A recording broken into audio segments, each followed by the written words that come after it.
Hello everyone. Welcome to the What If Anime YouTube channel. Today, we're diving into an exciting new story that will take your imagination to the next level. Let's get started. What if Naruto embraced his instincts after he got betrayed by Team 7 Part 1? Naruto Uzumaki was hurt, both emotionally and physically.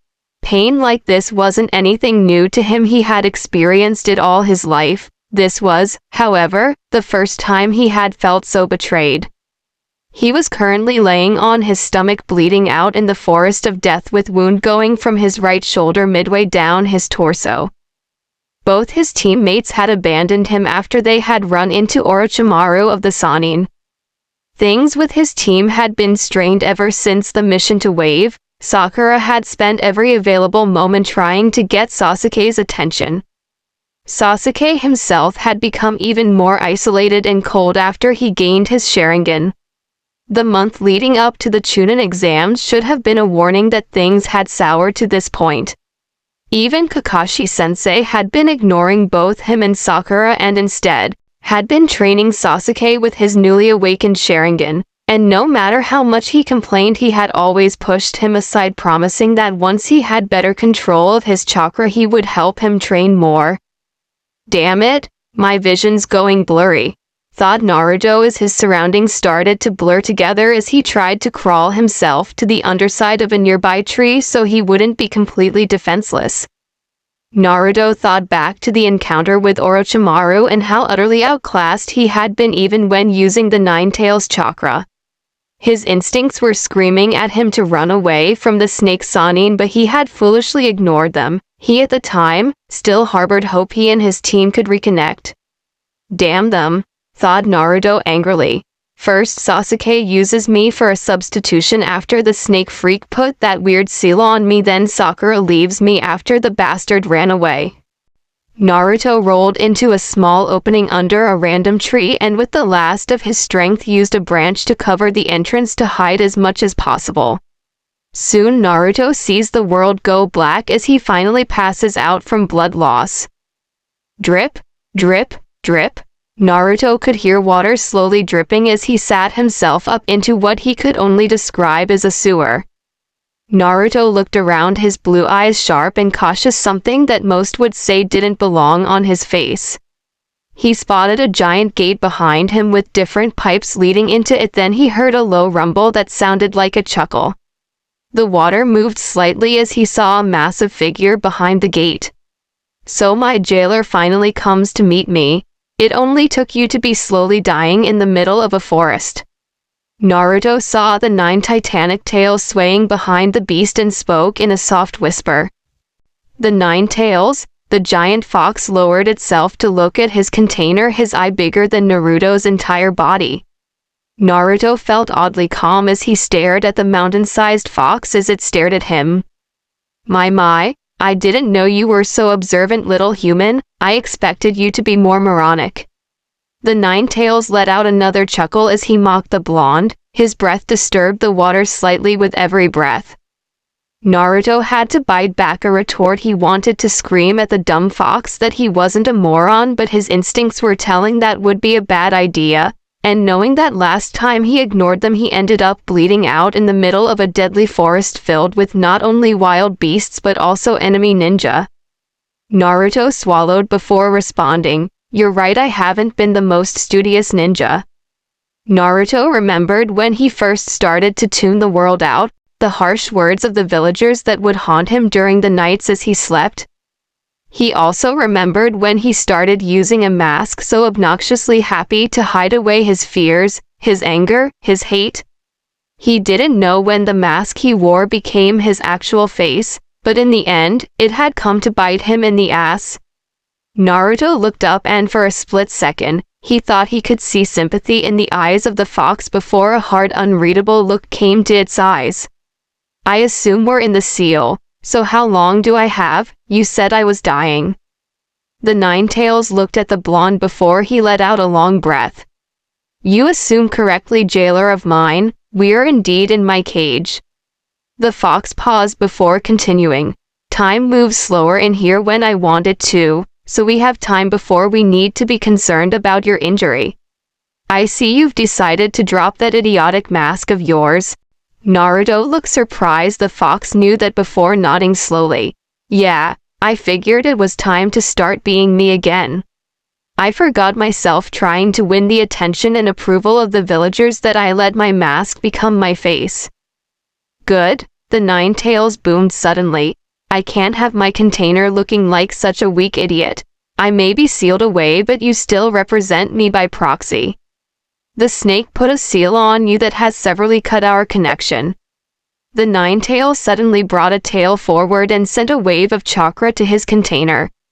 That is as much that I can send until this new seal is removed. Go talk to the old Hokage, he should be able to remove it for you. Naruto looked up at the Nine Tails in surprise.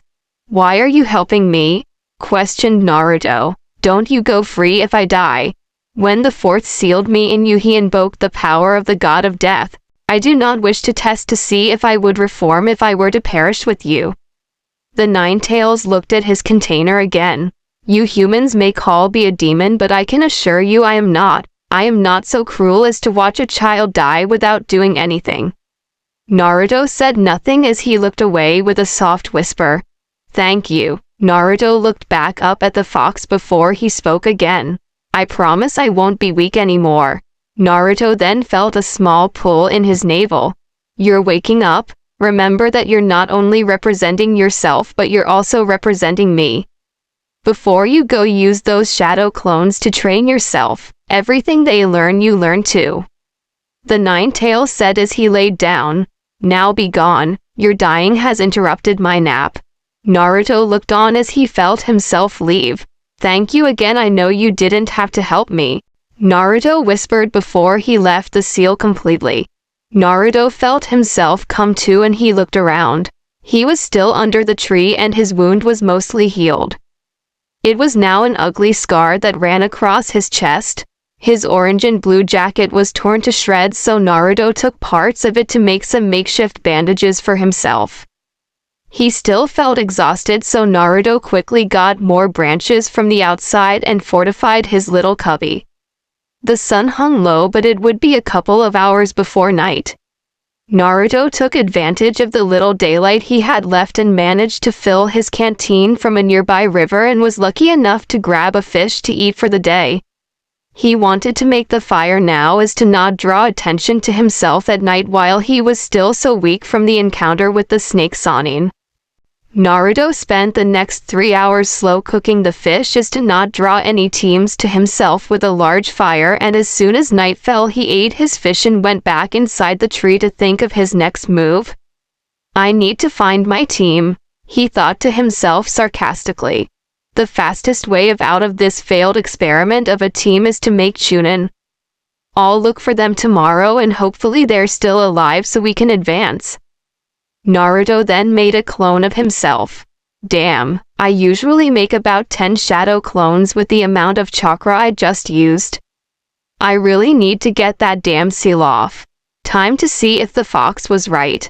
Hey, go outside and look around before you disperse yourself. Naruto ordered his clone outside and waited 5 minutes before a wave of memories hit him. Naruto's eyes widened. Holy crap. The amount of training I can get done with this is insane. Naruto then used a spare branch to cover himself for the night as an extra precaution against being spotted. Sleep overtook him quickly as he was already drained emotionally and physically from the day's events. Thoughts of all the ways he could use his clones to train filled his mind as he dozed off for the night. Naruto woke up early the next morning. He looked around outside and saw the sun was barely up. He quickly took note that he felt much better than the previous day, but his scar still hurt. Naruto gathered his equipment before heading high up into the trees. Once Naruto made it to a high branch, he made 5 clones and had them spread out as he made his way slowly towards the tower in the middle of the forest where the teams who had both scrolls would be gathering. Naruto traveled for hours before the memories of his clones came back to him. Naruto saw Team 10 going through their morning routine before packing up and following the river. His other clones saw random teams from the Rain Village and Sound Village along with 2 others from the Leaf he didn't recognize. Naruto stopped and started to set up traps around the clearing he was in for both animals and other ninjas. He made 10 clones and had them set a perimeter around him to warn him if anyone came by. Most of the village didn't realize, but Naruto was an expert in stealth. He had been hiding from villagers and later on from other ninjas when he would perform his pranks for years. Hiding his presence had become second nature to him when he was outperforming his pranks.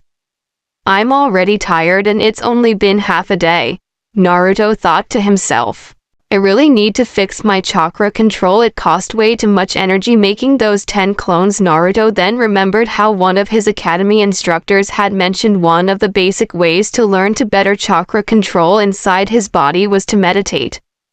He figured the seal had messed up his chakra flow by taking away the constant connection it had with the 9 tails, so everything was out of whack. Naruto found a spot hidden away from view between some thick branches and got into position by crossing his legs and having his hands touching in his lap. Soon he lost himself inside his meditation and he could feel his chakra flow around his body. He felt how turbulent it felt around his stomach where he knew his seal and the one Orochimaru placed on him where. The whiskered blonde spent the rest of the day until night fell soothing out his chakra. Naruto only interrupted his meditation twice, once to kill a tiger that had been caught in his trap and to hide when a team of ninja from the Sound Village was spotted by one of his clones. This should be good. I feel a lot better with my chakra flowing more smoothly. I should be good to go find my team tomorrow and make sure they haven't killed themselves out there. Naruto thought sourly to himself. It's almost over. The faster we get this done, the better chance I have of getting promoted. Naruto finished eating his tiger meat and sat up under a tree before sleeping for the rest of the night. Once he woke up, he noticed he felt many times better than he did yesterday morning. Good, I can finally get going, Naruto thought before he made 3 clones to scout ahead as he picked up some spare tiger meat for the road. Naruto spent most of the day looking for his team before one of his clones popped and sent him memories of the Sound team that had attacked Kabuto at the beginning of the first part of the exam, fighting his comrades. They were in the middle of attacking Lee and Sakura. Naruto made his way towards them when he found the route his clone had taken. It had taken him longer than he would have liked as he had to avoid the many dangerous animals that were in his path.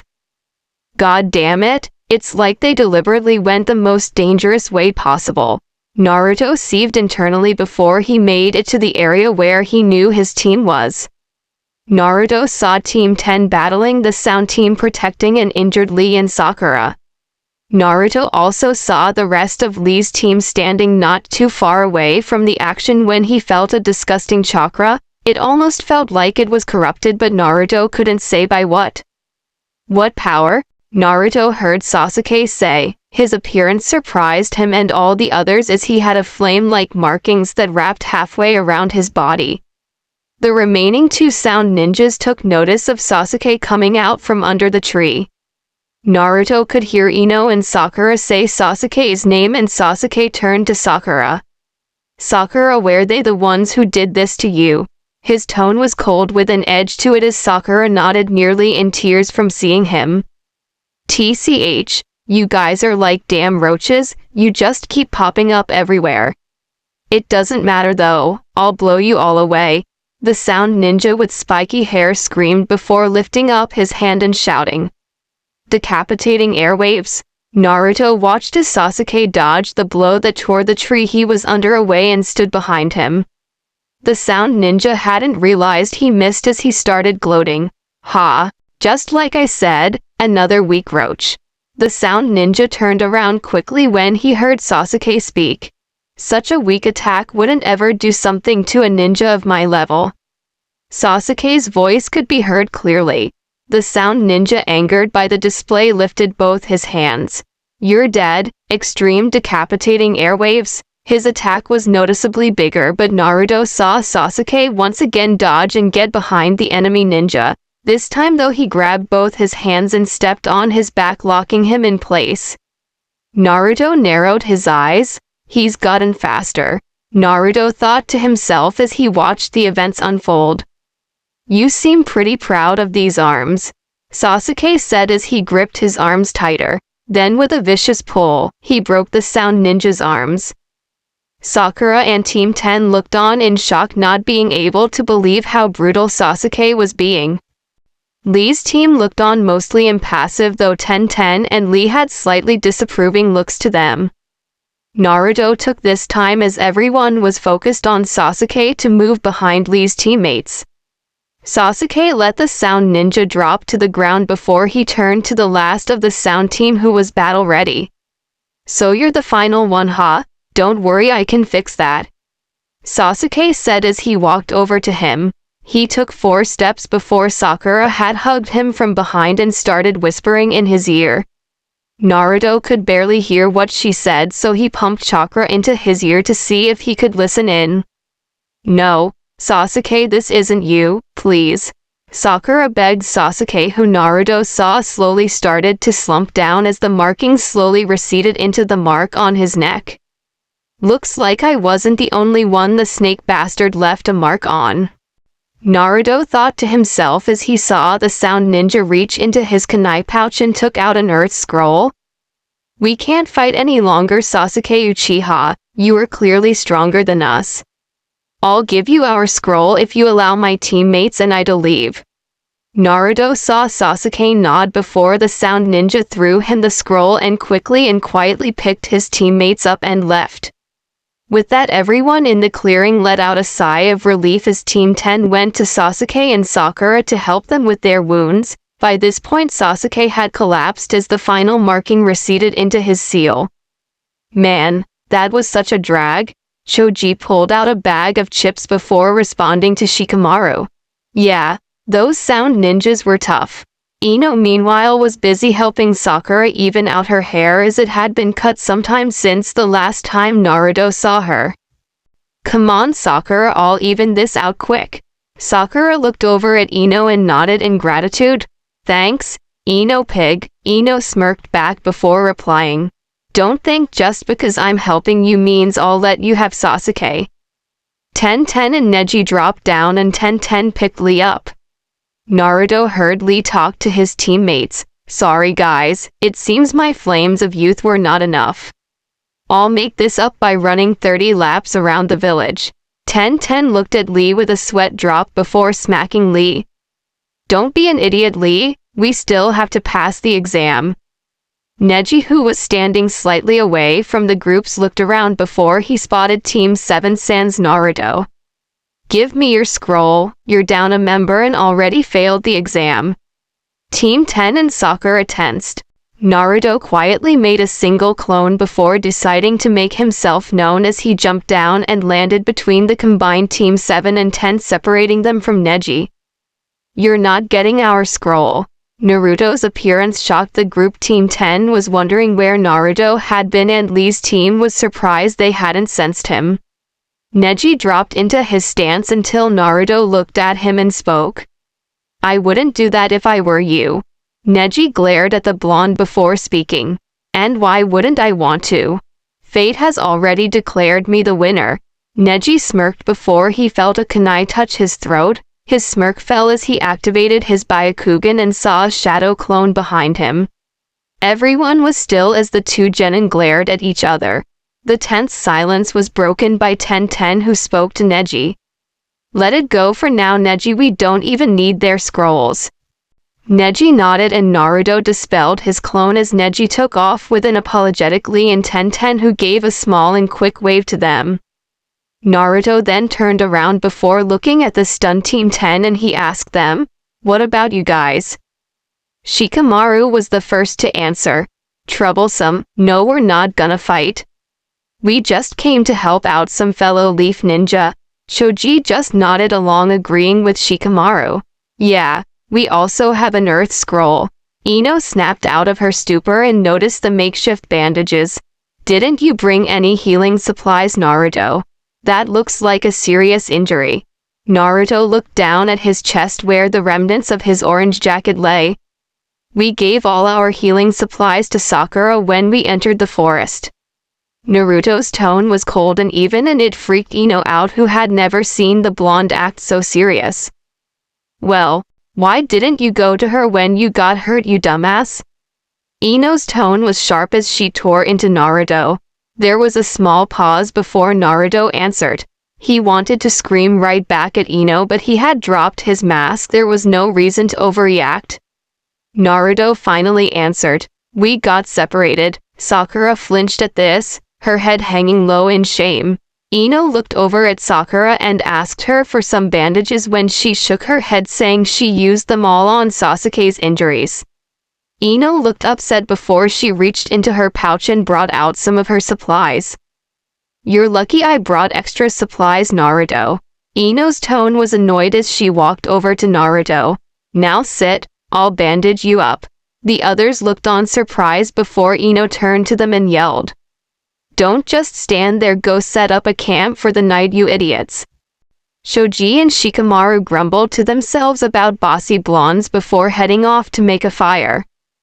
Naruto looked at Ino as she took off the shredded jacket and shirt and saw the scar that ran across his chest. "Thank you, Ino." The blonde looked up and blue eyes met. Ino frowned before replying, "Don't look too much into it. I'm just helping out a fellow team." Naruto said nothing as Ino finished wrapping his torso up. "How did this even happen?" Ino's questioned the injured blonde. Naruto frowned and had to hold back the anger he felt towards his team. He replied eventually as she moved away from him. "We got ambushed and I was caught off guard by how skilled the enemy was." Ino's frown deepened before she looked him over. "You have to be more careful, Naruto. This isn't the academy anymore." Ino's reply sent a wave of anger through his body before he pushed it back down as Ino didn't know what really happened. "Yeah, it won't happen again. That I promise." The two blondes made their way over to the rest of the group with Sasuke was put under another tree and Sakura, Choji and Shikamaru were sitting around the newly made fire. Naruto looked at Sakura, who looked away from his gaze. He turned to the other two and addressed them. "Thank you for helping out my team, guys." Choji nodded. "No problem, Naruto. We couldn't just sit there and do nothing while they were being attacked." TCH, yeah, it was troublesome, but if we hadn't helped, Ino would have yelled at us until we were deaf. Shikamaru laid down after he said this. Ino, who was offended, punched him before sitting next to Sakura. Naruto walked over to the fire and sat down as he pulled out the rest of his tiger meat to share with the others. Choji and Shikamaru took the offered meat and Ino and Sakura denied them. It was quiet as the sun set as Naruto used his arm as a pillow and laid down under one of the trees. They had all went to different trees to sleep. Team 10 and Sakura were taking watch tonight. He offered but was shot down, Ino telling him he should rest. Naruto meditated before he let sleep claim him. "Only 2 days left, we need to move fast tomorrow." Naruto's thoughts drifted to his team. "Just 2 more days and we can get out of this horrible place." Naruto's last thought of the night was of his promise to the Nine Tails and how he promised he would never be weak again. Naruto felt himself wake up and quickly made his way out from under the tree where he was resting. He spotted Ino awake and slowly made his way towards her. He also noticed Sakura waking up from her spot next to Sasuke, where she had most likely spent the night watching him when she wasn't on watch. Naruto made a clone to go out and find an animal so they could eat before they left, as he started up the fire that they had put out last night as to not attract attention. "Hey Naruto, you're up early? Are you sure you should be up so early? The sun just came out." Ino's voice snapped Naruto from his thoughts as he turned towards her. "I want to get the day started as early as possible. The faster we can get the scrolls we need, the faster we can leave this forest."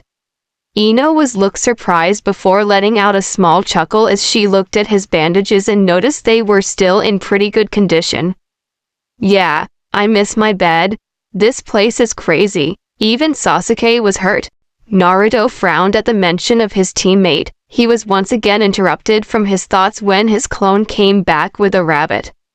Ino looked at the clone and saw it had brought food and her eyes widened a bit. I didn't know your clones were so useful. They're very useful, but they cost a lot of chakra. Naruto took a moment before setting the rabbit over the fire as his clone had already skinned it. Ino, we'll wake up Choji and Shikamaru and I'll wake up my team. Naruto had to hold back the venom that wanted to leak into his tone. Ino nodded before walking over to where her teammates were resting. Naruto walked over to Sasuke's tree as he heard Sakura speak to him for the first time since she had abandoned him. She had circles in her eyes from lack of sleep. Naruto, I'm glad you're okay. Her voice was raspy. It was obvious she had not been resting. Stop pretending like you care, Sakura. There's no one here to fool. Sakura looked hurt by his words, but before she could respond, Sasuke groaned and sat up. He looked around groggily and his eyes grew wide when he noticed Naruto. So you managed to survive, dead last. Sasuke's remark made Naruto's eyes blaze with anger as he slowly calmed himself down. Naruto had to remind himself he still needed them to pass this part of the exam. Naruto glared at them before responding. Get up. Ino is waking up Team 10 and as soon as we eat breakfast we're leaving. Naruto's icy tone took Sasuke by surprise as he responded with an icy tone of his own. And why should I listen to you? Because I'm not a coward who runs away from a fight. Naruto's reply sent Sasuke into a rage as he stood up with his Sharingan active as he glared back at the blonde. Sakura quickly stepped between them as she spoke to both of them. Guys, please, she pleaded to her two male teammates. Let's just be glad we all managed to survive. Sasuke said nothing as he clutched his neck before he huffed and pushed past Sakura and shoulder bumped past Naruto, who glared at him. Sakura turned to Naruto. I'm so sorry I left you, Naruto, but after Sasuke collapsed I... Shut up, Sakura. It doesn't matter what you say. It doesn't change the fact that you left me for dead out there after I came back and risked my life for you too. Naruto didn't wait for a reply as he left to go to the others.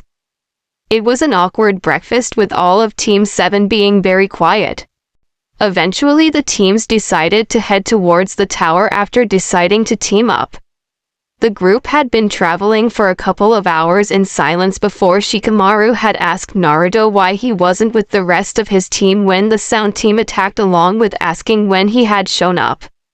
Sakura looked over to them as she, Ino and Sasuke were leading the group. Before she or Sasuke could talk, Naruto beat them to it. We got separated when an enemy team ambushed us. Sakura looked surprised and Sasuke looked impassive. Ino took notice of Sakura's expression but said nothing. I showed up when Sasuke woke up with those weird markings. I was going to show myself then but decided to see how things played out when Sasuke beat the sound team. Naruto's answer surprised Shikamaru, who nodded with a calculating look. At this point Choji decided to also speak up. You looked real cool against the Hyuga, Naruto. I didn't even see the clone come up behind him. Choji's praise caused Sasuke to look over at Naruto with a hard expression before he turned back around. Yeah, it was pretty cool, but nothing is ever gonna be as cool as Sasuke. Ino's reply was expected, but it still annoyed the blonde to be compared to Sasuke. The two teams made a quick stop to eat lunch before continuing. They had traveled for another 4 hours before they stopped as they heard two people arguing. It was one of the other sand teams. They were all wearing tan shirts and black pants. The two arguing had short brown hair and eyes. Their female teammate had long black hair as she tried to get them to calm down. The group had already made a plan to capture any enemy teams they ran across. Sasuke made himself known to the sand ninja as Shikamaru sneaked behind them and used his shadow possession jutsu to immobilize the enemy.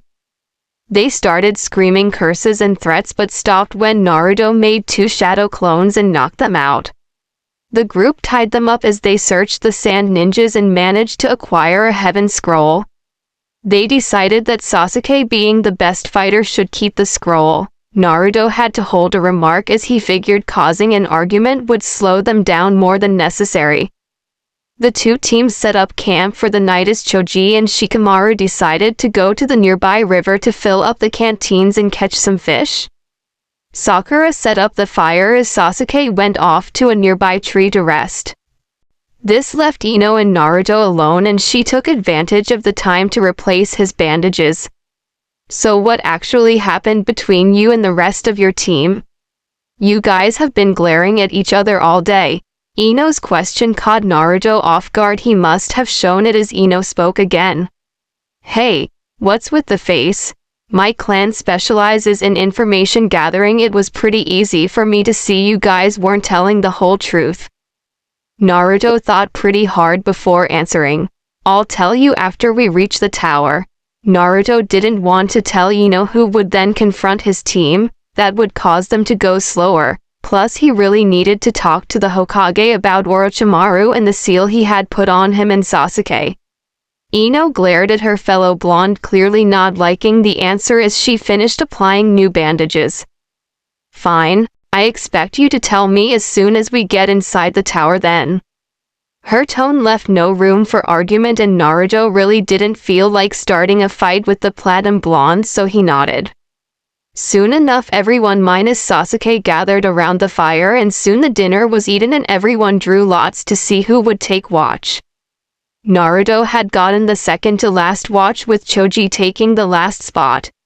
Shikamaru would start off, with Ino going next, then Sasuke followed by Sakura. Before they each went their own sleeping areas, Naruto heard a noise as he prepared to jump into action. Kabuto pushed his way past the bushes as he made himself known to the others. This caused everyone to jump up and get into a combat stance until they saw it was another leaf ninja and lowered their weapons slightly. Single quote, "Oh, hey Kabuto, what are you doing here?" Sakura was the first to break the silence. "My team and I decided to split up to cover more ground. I saw you guys were all gathered and I figured I could come help out some fellow leaf ninja." His response put everyone at ease except for the two male members of Team 7, though for completely different reasons. Naruto because his instincts told him not to trust him, and Sasuke because he wanted to fight Kabuto for his scroll. It took Sakura, Choji, Shikamaru, and Kabuto himself to convince Sasuke to let Kabuto join them to hunt down other teams. He had convinced the group that his team already had both scrolls and that they were going to meet up with him at the tower tomorrow. Soon the night passed, and when it was Naruto's turn to keep watch, he went to a well-hidden branch, made 4 clones to patrol for him, and meditated until it was finally Choji's turn. The group woke up just before dawn as they made their way towards the tower when Naruto felt something was off. He noticed his chakra had shifted slightly and quickly cleared the disturbance and saw he was put into a mild genjutsu.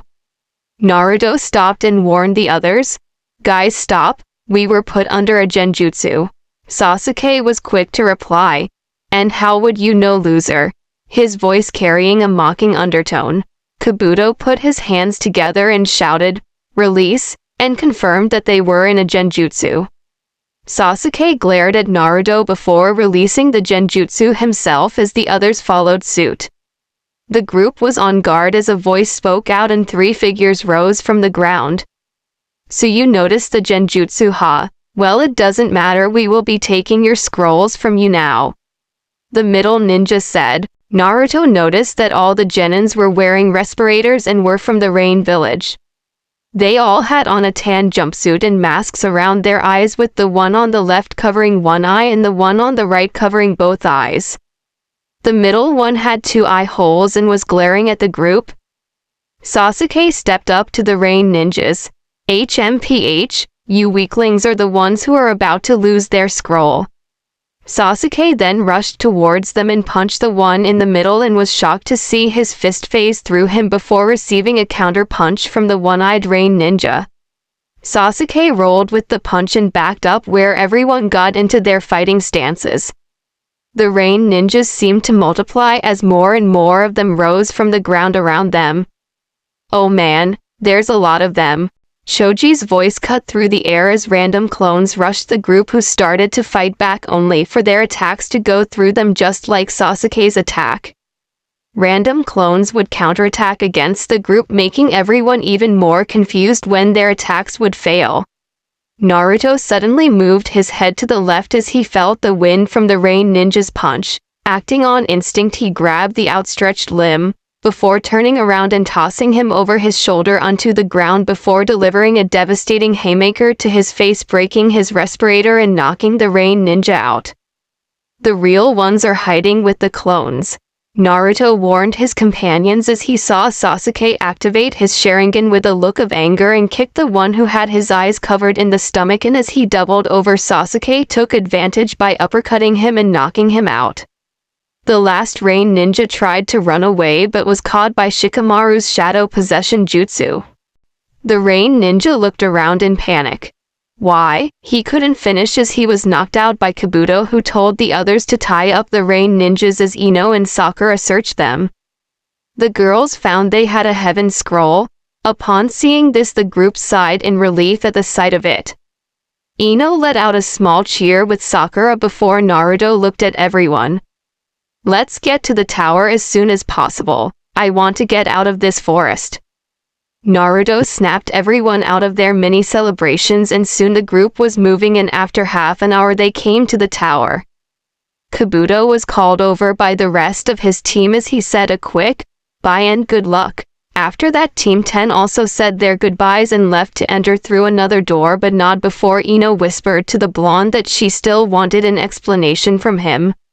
It was just Team 7 for the first time since the encounter with Orochimaru. Things were tense and Sakura read the message on the door as a way to ease the tensions.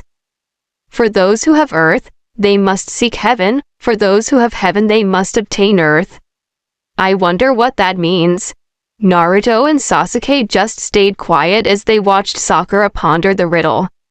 Sasuke became impatient as he took out the scrolls and opened them and threw them on the ground when they started to smoke, and soon Naruto heard a very familiar voice and he let out a small smile. You guys just barely met the deadline, but I'm glad you made it. The smoke cleared completely and allowed them to see their scarred academy teacher. Baruka had a big smile on his face before he noticed Naruto's bandaged chest and frowned but said nothing. If you guys haven't figured it out yet, the riddle on the door represents how to become a well-rounded ninja. It means if you lack heaven, which represents intelligence, that you should study to learn all you can. The other is fairly obvious, that those who lack earth, which represents bodily strength, should train to acquire what they lack. Sakura nodded, paying close attention to her old sensei, while Sasuke ignored him completely as Naruto nodded along. The next stage begins in about 2 hours, so take your time to rest before you're summoned. Good luck guys, I'm proud of you. Baruka suddenly went up in smoke and disappeared. Naruto frowned. I couldn't ask him about going to Old Man Hokage. Naruto went through the door and found 3 beds and 2 doors. One of them was opened, leading to a bathroom, and the other was closed. He assumed was the entryway to where they needed to go. Naruto saw Sasuke go into the bathroom and close the door as he and Sakura were left by themselves. Naruto moved to one of the beds and laid down when Sakura interrupted him. Look Naruto, I'm sorry about what happened in the forest. Sakura was still standing in the middle of the room. Naruto took a second to compose himself before he answered. It doesn't matter anymore, Sakura. What's done is done. Sakura let out a small smile. I'm glad you could forgive us at one. Naruto cut her off. I don't forgive you, Sakura, not you or Sasuke. Sakura froze before her face grew red with rage. What is your problem? I made a mistake and I've tried to apologize for it, and every time I do you just blow me off. We're supposed to be a team, you idiot. Sakura screamed at the blonde and was walking over to him to hit him when she froze from the killing intent that Naruto was releasing. How dare she? How dare she? Naruto seethed as he continued to glare at the pinkett. He slowly got up from the bed and walked over to her, and Sakura backed up until she fell on one of the beds. My problem is that one of my teammates is a deranged emo who used his already incapacitated teammate for a substitution, and the other one is a useless fangirl that would rather run off with her precious crush than go help her bleeding, badly injured teammate. My problem, Sakura, is that my teammates abandoned me in the middle of a forest filled with dangerous man-eating animals and enemy ninjas. Naruto's voice never rose, but Sakura could feel the pure loathing in them. So no, Sakura, I don't forgive you or Sasuke, because as far as I'm concerned, you, Sasuke, and this team can go to hell.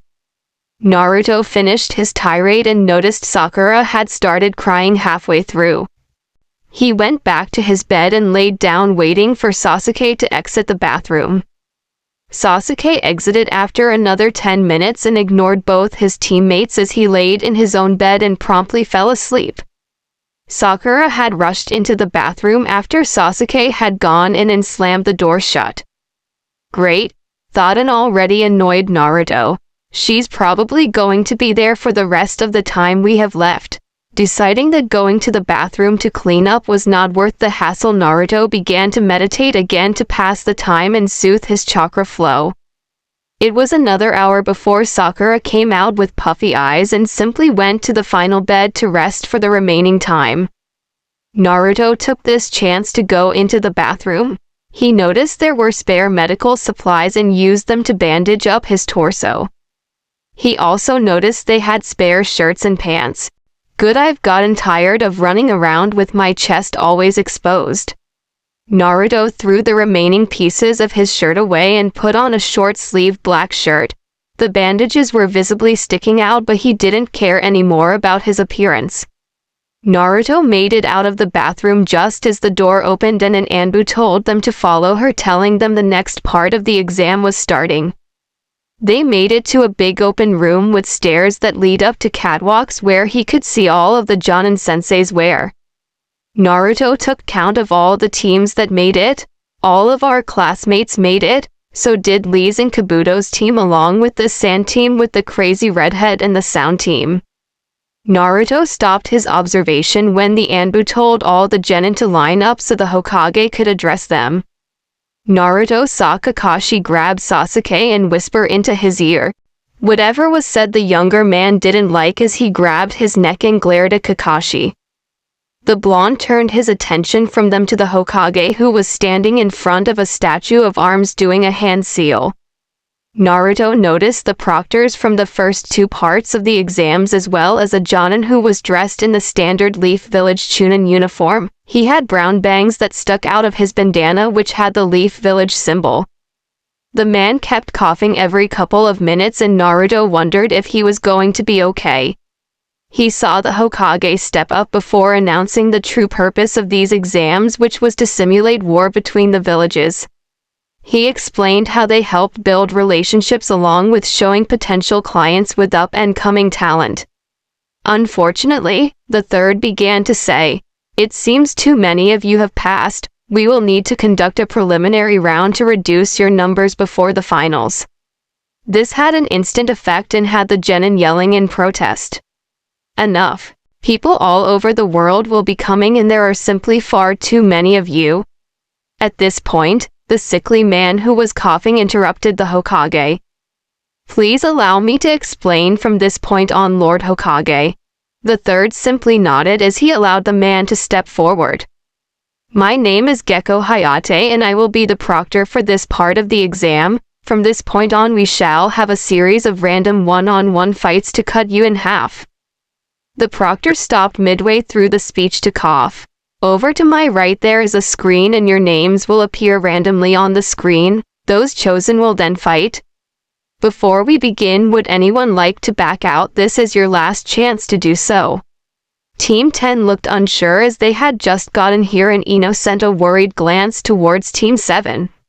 The only person to back out was Kabuto, who said he was out of chakra after spending 5 days fighting in the forest. "Sorry, I just can't keep going." The proctor just nodded and an Anbu lead Kabuto out of the room. "Does anyone else wish to leave?" The proctor waited before he continued. "Very well, all of you go upstairs to your Jonin senseis and come back down when your name appears on the screen." Team 7 ended up standing in between teams 8 and 9. "Ha, can you believe all us rookies made it this far? Hiba's boisterous gloat was largely ignored as the first two names appeared on the screen. Sasuke Uchiha vs Yoroi Akato. Sasuke went down the steps and smirked at his opponent who was standing across from him. Naruto heard Sasuke mock his opponent, a man with a face mask and bandana. He was wearing a blue and white shirt, blue pants, and his eyes were covered by dark glasses. This will be over fast. Sasuke's opponent doesn't respond and he simply drops to his fighting stance. Do you think Sasuke is healed enough to fight him? Naruto turns to Ino. His response of, "I don't really care," never came out as he looked back to the ninja down below. "I'm sure he'll be fine." Naruto's response caught Kakashi's attention as he was expecting a more Naruto-like response. Ino just nodded as everyone turned to the proctor who started speaking. "If both parties are ready." The proctor paused to make sure both genins were prepared. Begin. Sasuke dashed towards his enemy as soon as the proctor said to begin. He tried to hit him several times with punches and kicks, but Yoroi, who was Kabuto's teammate, dodged them before grabbing one of Sasuke's kicks and threw him across the room. Sasuke flipped in the air before landing on his feet, an angry scowl marring his face. "So this is all the mighty Uchiha clan has to offer, huh? This is disappointing. Don't worry, I won't make this last too long. I'll finish this with my next attack." Naruto could see that the remarks angered Sasuke even more. The Uchiha started going through some hand seals but stopped halfway as he clutched his neck. "It looks like that mark is still hurting him." Ino's concerned voice was heard over the gasp Sakura was releasing. Naruto didn't say anything as he stared down at the fight going on below. Sasuke once again ran through hand seals as Yoroi rushed him. Sasuke took a deep breath before shouting, "Fire style, fireball jutsu." Yoroi dodged to the left. He didn't dodge fast enough to completely avoid it. A part of his shirt was singed by the fire. Sasuke, with unexpected speed, ran at him and elbowed the older genin in the face. Yoroi was pushed back by the blow and Sasuke tried to follow up with a kick, but Yoroi grabbed Sasuke's leg mid-swing and threw him on the ground. Sasuke tried to get up but was quickly straddled by the older genin. "It's over," Yoroi exclaimed as grabbed Sasuke by the face, his hand glowing because of his jutsu. Sasuke struggled under the bigger man but managed to uppercut him. Using the opening, he headbutted the older genin and freed himself from his grasp. Naruto noticed that his teammate looked a lot more worn out than he should have. Kabuto's teammate looked slightly rejuvenated. Sasuke glared at the man in the mask. Genin simply chuckled. "I see you noticed. My jutsu allows me to drain the chakra of my enemies and add it to my own." Naruto heard several gasps from the other rookies around him and saw that Sasuke glared at the man before grabbing his neck in pain. He looked over at Kakashi and saw he was watching the match intently. Naruto saw Sasuke activate his Sharingan before he moved so quickly that Naruto almost didn't notice him. "So you copied Lee's technique?" This time Naruto heard Lee and his sensei guy gasp in shock as they looked on. Sasuke had gotten below Yoroi before kicking him up in the air. As Yoroi was hanging in the air, Sasuke blurred behind him. Sasuke grimaced in pain as his mark flared before receding back to the seal. He kicked Yoroi's side to maneuver himself above him.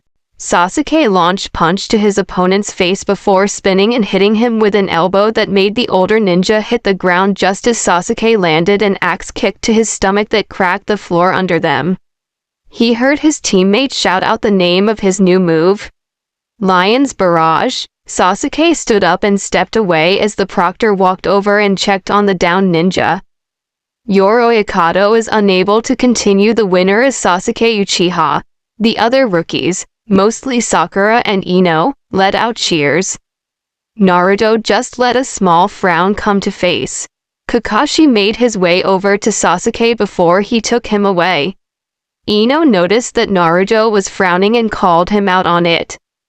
"Hey, aren't you happy your teammate won?" Her question brought the attention of Shino and Hinata.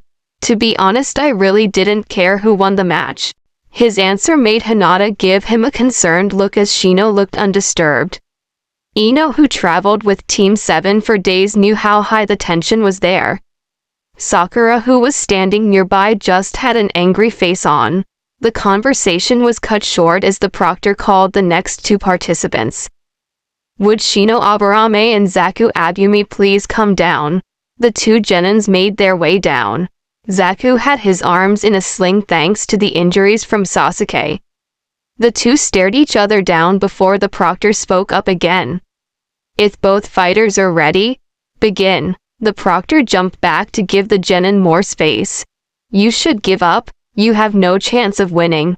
Why? Because you are already injured and I am not. Shino's calm and collected tone seemed to tick off the sound ninja.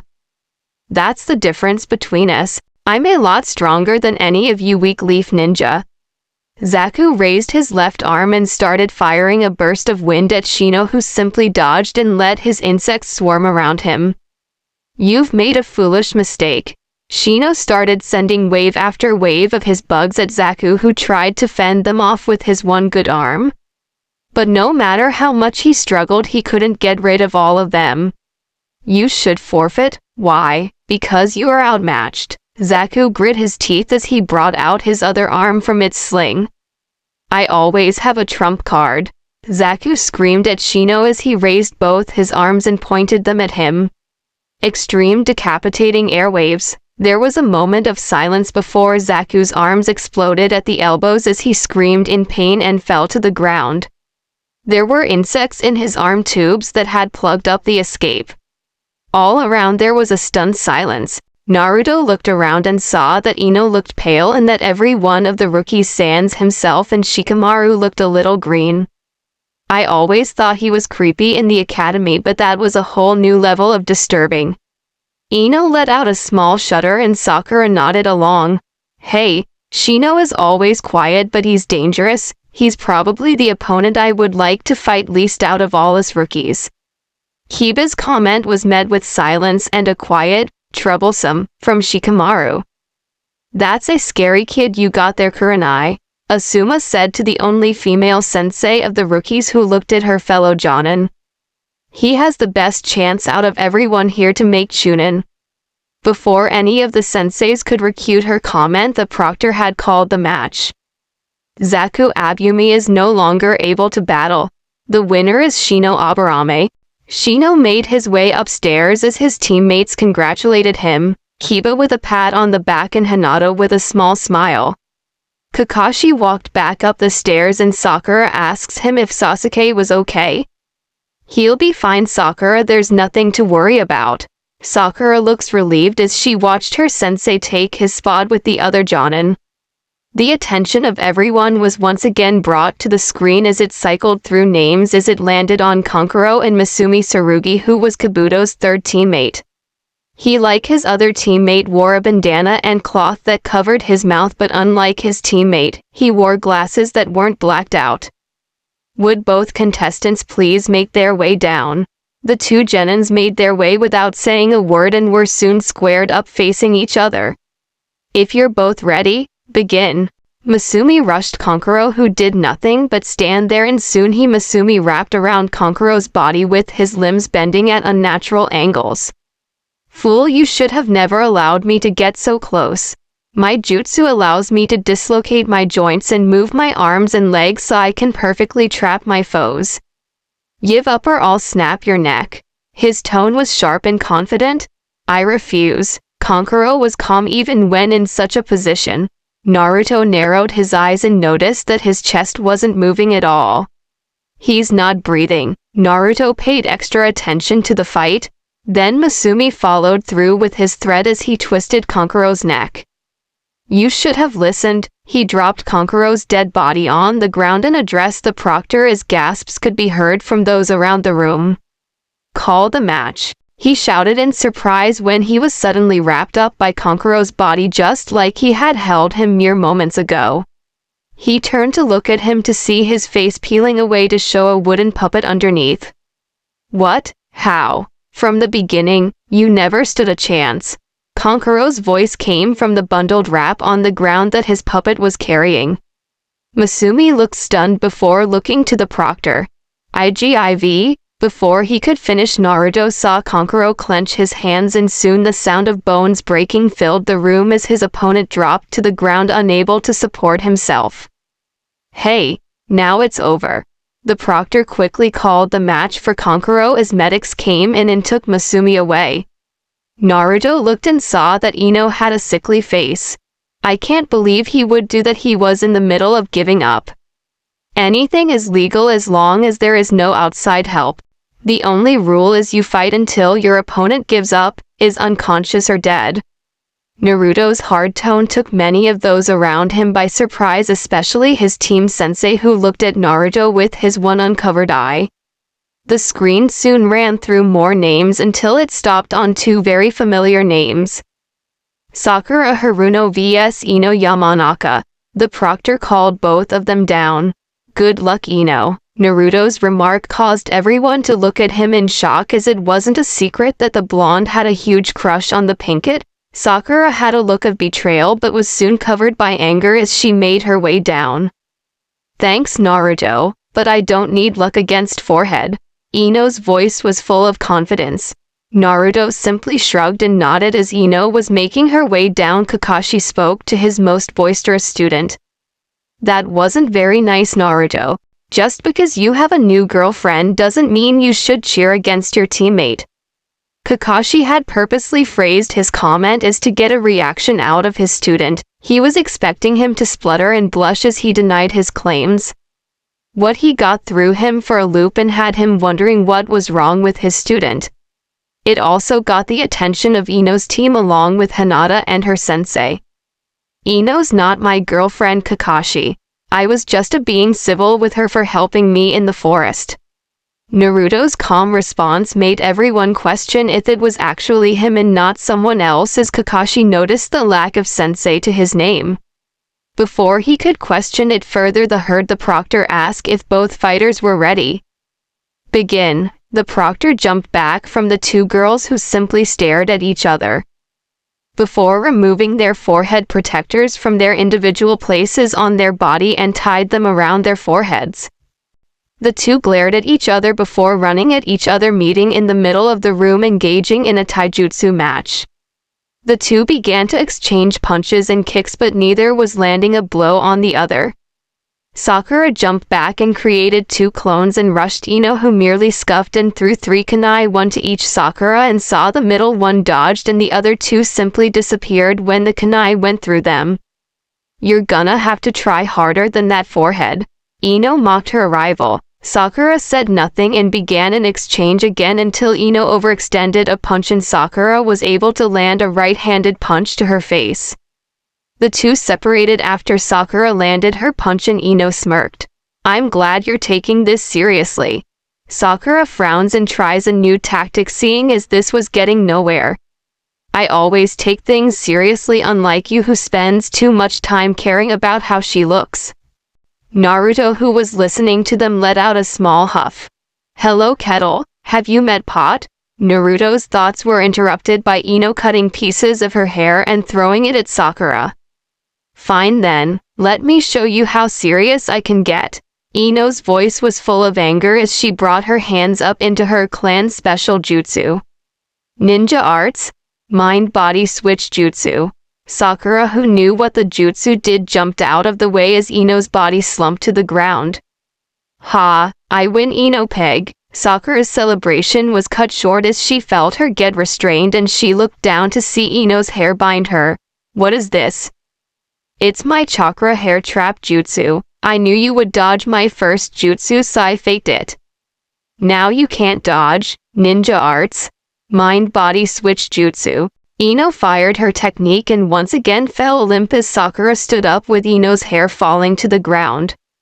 Sakura slowly raised her hand and spoke to the proctor.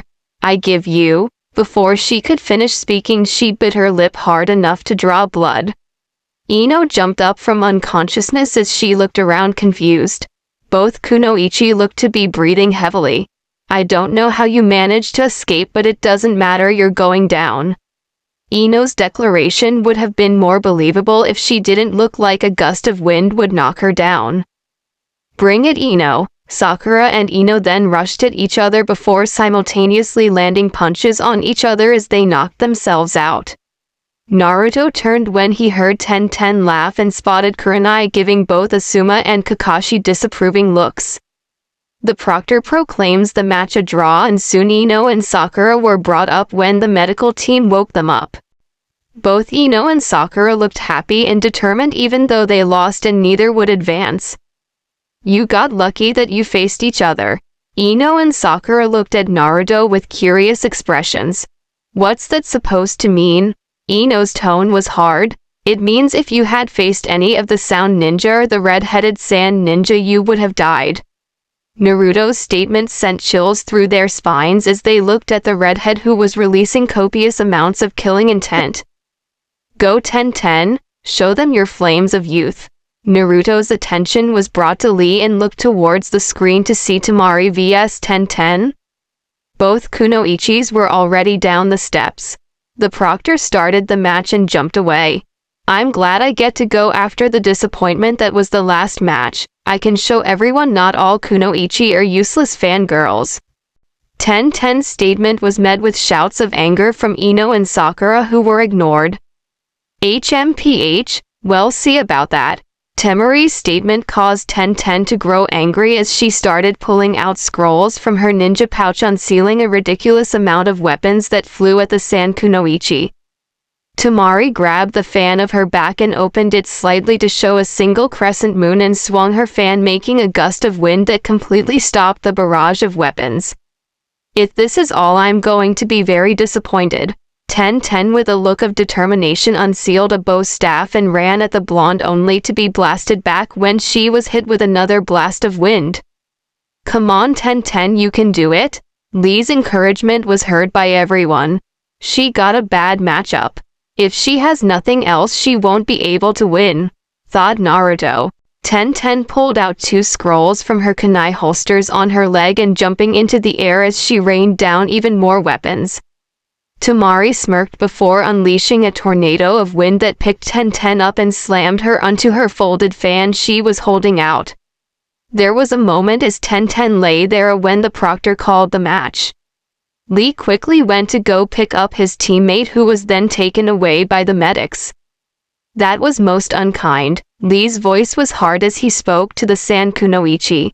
Whatever, kid, she's lucky I went easy on her. Lee glared at the Sand team as he made his way up. Poor Tenten, she had a horrible matchup, said Guy. She wasn't fated to win today. Guy gave Neji a disappointed look before going to check on his student. Woohoo, we won the lottery, Akamaru. Naruto looked towards the screen to see his name had finally come up along with that of Kiba's. Would Naruto Uzumaki and Kiba Inuzuka please come down? Kiba jumped down and yelled up at Naruto. Hurry up dead last, and don't worry, I'll make this quick. This is it, this is where I start. No more holding back. Naruto made his way down, but not before he got a good look from both Ino and surprisingly Hinata. Naruto stood across from Kiba when he heard Kurenai speak to Kakashi. Sorry Kakashi, but Naruto doesn't stand a chance. I wouldn't say that. Naruto may surprise you. His attention was brought back to the proctor when he announced if both fighters are ready. Kiba nodded with a smirk and Naruto just gave a single nod. Begin. The proctor jumped back to give the combatants more room. Hey, stay back buddy, I won't need you for this. Get ready Naruto, cause I'll end this in one hit. Kiba ran at Naruto with surprising speed and tried to elbow him in the gut. Naruto, seeing this, allowed his instincts to guide him as he spun out of the way and decided to elbow him in the back of the head. Kiba crashed into the ground and those who knew Naruto were shocked into silence at this display. Wow, when did Naruto get so good? Said Ino. Troublesome blondes. Shikamaru was instantly rewarded with a slap to the back of the head. As Sakura looked on with slight concern, Naruto jumped back to avoid a sweeping leg kick from Kiba as he stood back up and wiped the blood from his nose. You got lucky, Naruto. Naruto stared down Kiba as he shouted at him. Kiba decided to throw some kunai at Naruto, and as he dodged he ran up to him and tried to punch him. Naruto grabbed his punch and threw him away from himself. Fine, I'll stop messing around. Let's go, Akamaru. Kiba reached into his pouch and threw several pellets at Naruto, and soon he was surrounded by the smoke. Naruto closed his eyes and focused on his senses and jumped backward as he felt a small object bite onto his shirt and tore it away. Great, I just got that shirt. Naruto quickly refocused as he felt two presences coming at him from either side. He reached out and grabbed Akamaru from the air as he tried to bite his arm and quickly kicked Kiba out of the smoke. Kiba slid to a stop and saw two Narutos, one holding Akamaru and the other standing off to its left. Give up, Kiba. Naruto's tone was cold and Kiba felt himself shiver involuntarily from the slight killing intent he was giving off. There's no way I'm giving up. Akamaru catch. Kiba threw a pill at Akamaru that he had gotten out when he had seen Akamaru get taken. Naruto grabbed the pill from midair and crushed the pill in his hands. If you want to continue, fine, but it's going to be just you and me. Naruto signaled to his clone, who quickly jumped up to the statue and held Akamaru there. You asked for it, Naruto. Ninja arts. Beast mimicry, all fours jutsu. Kiba shot off towards Naruto faster than ever before, and Naruto rolled to the left, and as he was getting up he heard Kiba shouting. Ninja art. Fang over fang. Naruto jumped straight up to dodge Kiba, who was spinning so fast he had become a tornado. Unfortunately, he wasn't fast enough and his bandages got torn off, allowing everyone to stare at his barely healed scar that ran across his chest. At the sight of it, several people reacted. Hinata and Sakura, who had never seen the scar, started tearing up. The third and Kakashi narrowed their eyes while everyone else wondered how he was able to move so well with such a wound. Naruto, once he landed, had to quickly dodge again as he just escaped another hit from Kiba. Damn it, I need more speed, thought Naruto, who started channeling chakra all over his body to give himself a boost. He made two clones to give himself a better chance to counterattack. This had caused his seal to become visible, and many people took notice, specifically the Sand team, Neji, and the third. The third saw that Naruto had a 5-element seal placed over his normal 8 trigrams seal and was instantly amazed Naruto was even fighting at all, as the seal messed with not only his chakra control but it was also meant to cut the flow of chakra. As Kiba came out of his spin, he was instantly put on the defensive as two Naruto started to attack him. Kiba was able to pop one clone, but the other had managed to send him flying with a kick, but before he was able to regain his balance, the real Naruto appeared beside him and delivered a devastating punch to his face. Kiba bounced off the floor twice as the tile under him cracked on impact. The only sound that could be heard was Akamaru whimpering, and the proctor called the match. Winner, Naruto Uzumaki. Naruto looked up at the catwalk where the rest of the rookies were staring at him shocked. The third made a quick signal to the Anbu informing them he would be leaving for a short while, then signaled the medics to take Naruto to a private room. Soon the medics took both Kiba and Naruto away, as people assumed it was to deal with the giant scar on his chest. As he left, he could hear the others talking about him. Wow, I didn't know Naruto had gotten so strong. Ino's voice held amazement as all the other rookies nodded along in mute silence. But did you see that seal he had on his stomach? Her question made the Jonin senseis look at each other. Do you know what it does, Sakura? Sakura looked puzzled. No, but when we were attacked by Oro, Sakura was stopped by Kakashi, who had nudged her side, who nodded slightly. This act didn't go unnoticed by Shikamaru, Neji, Shino, and Ino. By the enemy sound team, one of them did hit him in the stomach with a weird jutsu before making him pass out. The others didn't say anything as the next contestants were soon called out. Would Shikamaru, Nara, and Kintsuchi please make their way down? Naruto could no longer hear what was said as he was taken into a private room, and soon the third came through the door. "Hello, Naruto, how are you?" The third's voice was calm and gentle like always. Naruto let out a small smile, one that the third had not seen since the blonde had been a small child. "Hey old man, honestly, I could be better." Naruto took a second before looking the old Hokage in the eyes, and the third was reminded of another blonde man for just a second. "I'm assuming you already know that Orochimaru attacked Team 7. Yes, we got the information. We also know he placed a cursed seal on young Sasuke." The third paused for a moment before continuing. "I was not aware he had placed a seal on you as well." The third let out a frown at this. "Why didn't you inform Iruka or Kakashi about it?" "Iruka-sensei left too quickly for me to tell him, and I didn't see Kakashi until we were all in the big room." Naruto's words caused the aged Hokage to frown before nodding.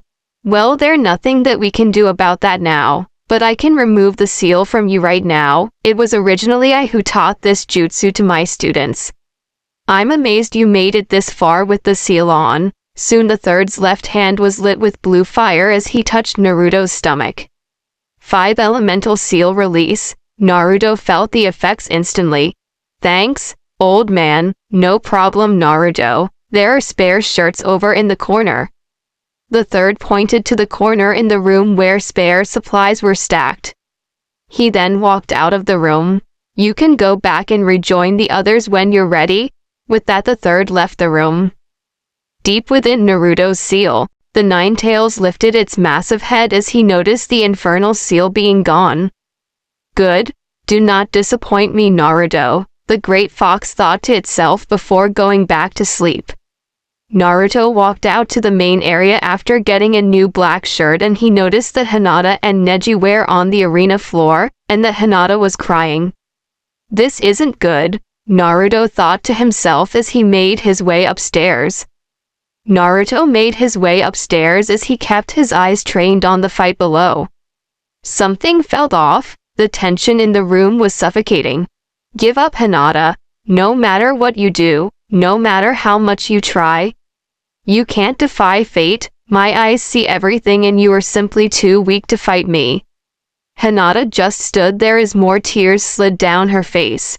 She was about to raise her hand when a voice she knew all too well sounded through the room in the form of a loud scoff. Neji turned to look at the blonde with a glare. "Do you wish to say something?" "Our fates are in our own hands, Neji, and Hinata has more strength than you could ever imagine." Naruto spoke in an even tone. He had not intended to speak up, but Neji's talk of fate had really rubbed him the wrong way. Whenever he looked at Hinata, he saw past the shy exterior and saw the same look that Haku had. A look saying they would sacrifice everything for their loved ones, a look he saw in himself. "Our fates were decided from the moment we were born." Neji had a very cold look on his face as he was angered by the blonde's words. "If you truly believe that, then you're an idiot." Naruto let some of his own anger slip into his tone as the rest of the contestants looked at the exchange with intrigue. Neji sneered at the blonde and turned to Hinata to continue his tirade of insults when he saw the look of determination she now held. "A few words from a fool won't change anything. Give up." Hinata took a breath as she activated her Byakugan, got into her stance. I won't give up without at least trying." Neji looked furious as he ran at Hinata, and the two started a fight that was more akin to a dance than anything else. "Wow, look at how they move, it's incredible," said Ino. "Yes, that is the Hyuga-style taijutsu. It's one of the most dangerous taijutsu styles in the world. They can injure you with a single touch of a finger. The style relies on shutting down the chakra system in the body by closing tanketsu points one can only see with their bloodline." Guy told all the genin nearby when he heard Ino's remark. "They're evenly matched," Sakura said as she looked at the two combatants as they stood still and traded palm strikes and finger jabs. Each blow was being slapped away and countered with a strike from the other. Naruto let out a small frown. "No, Sakura and Ino turned their heads to him. Neji has the upper hand, he's managed to land several blows to her arm. Everyone turned back to the fight in time to see Hinata land a blow Neji's shoulder only to make a horrified face. I see you finally noticed. Neji grabbed Hinata's arm and rolled up her beige jacket to show her arm littered with red dots where he had struck her. As I told you, it was your fate to lose. Neji used her distraction and hit her several times all over her body before landing a blow to her chest that launched her across the room.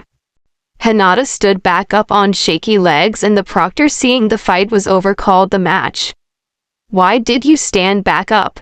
Neji questioned the beating Kunoichi. Hinata coughed up blood before continuing. I can't just give up. I know how much you hurt because of the clan elders, just like I do. Neji looked absolutely livid and rushed Hinata. Everyone looked on with widened eyes. Before anyone could react, Naruto channeled chakra all over his body and moved at an incredible speed. He kicked Neji away from Hinata and stood in front of her. Neji slammed his hand on the ground, flipped midair and landed on his feet. The two genins dashed at each other, but they were restrained by both their respective Jonin senseis along with the proctor and the senseis of Team 8 and 10.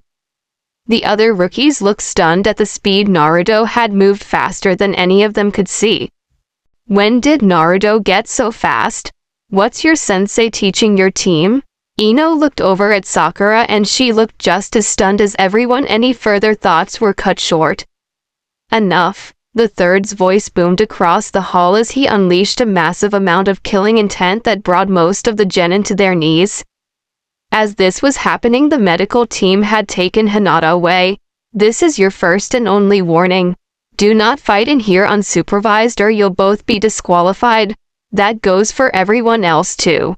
Both Naruto and Neji nodded, but the blonde had not stopped glaring at the older Hyuga.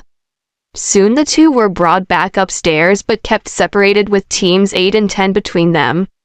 The proctor waited for everyone to calm down and called the next match. Would Gaara and Rock Lee please come down? Lee looked, who had been quiet since his teammate had been called, exploded in a loud cheer. Yes, I'll finally show everyone my flames of youth. Lee somersaulted over the rail as Gaara appeared in a body flicker of sand. Go Lee, show everyone the fruits of your hard work. Guy's voice was even louder than Lee's. Gaara looked on emotionlessly as his opponent stood at the ready with pure determination shining in his eyes. If both fighters are ready, begin. Gaara looked on with his face as calm as ever as his opponent sprinted at him and tried to punch him, only for the lid on the gourd on Gaara's back to shoot off as sand came out and blocked the green-clad genin. Lee quickly backed up, circled around him before trying again as he jumped in the air and did a spin kick. Leaf Hurricane. The kick was blocked once again as the sand jumped up by itself to protect Gaara and Lee was forced back. Lee continued to try different angles but nothing was working, his every attempt being stopped by the sand. Gaara looked up for the first time in the match and the sand shot up and slammed into Lee. The green-clad ninja crossed his arms as the sand pushed him away from Gaara and towards the wall. Lee quickly regained his footing as he rushed Gaara again and tried a variety of different combination moves, but it was all futile. Why doesn't Lee try some ninjutsu or genjutsu? Sakura's inquiry was answered by Guy. That's because he can't. Lee can only use taijutsu.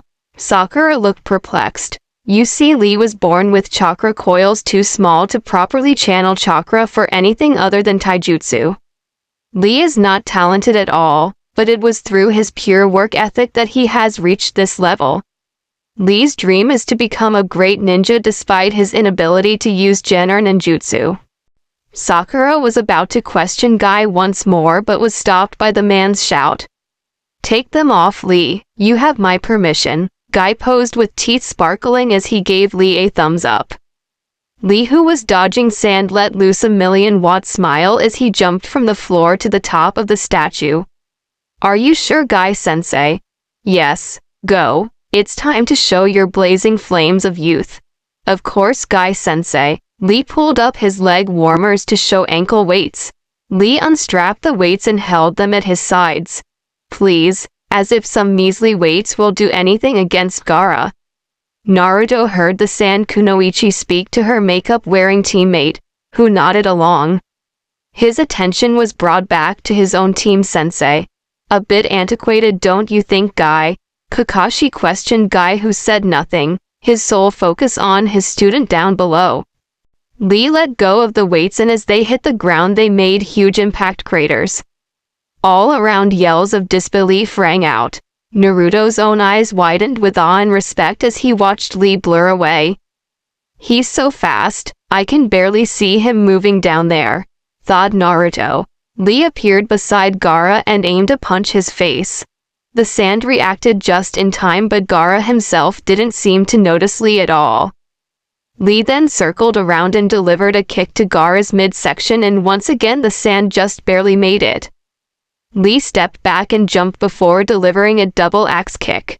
The first was met with Gaara's sand, but the second one broke through and Gaara's head snapped down from the force of the kick. Lee, not wasting the opportunity, landed on his feet before launching a punch to Gaara's face that sent him flying. Naruto heard the blonde from the sand team yell in shock. He hit Gaara. He also noticed that her teammate also looked just as shocked.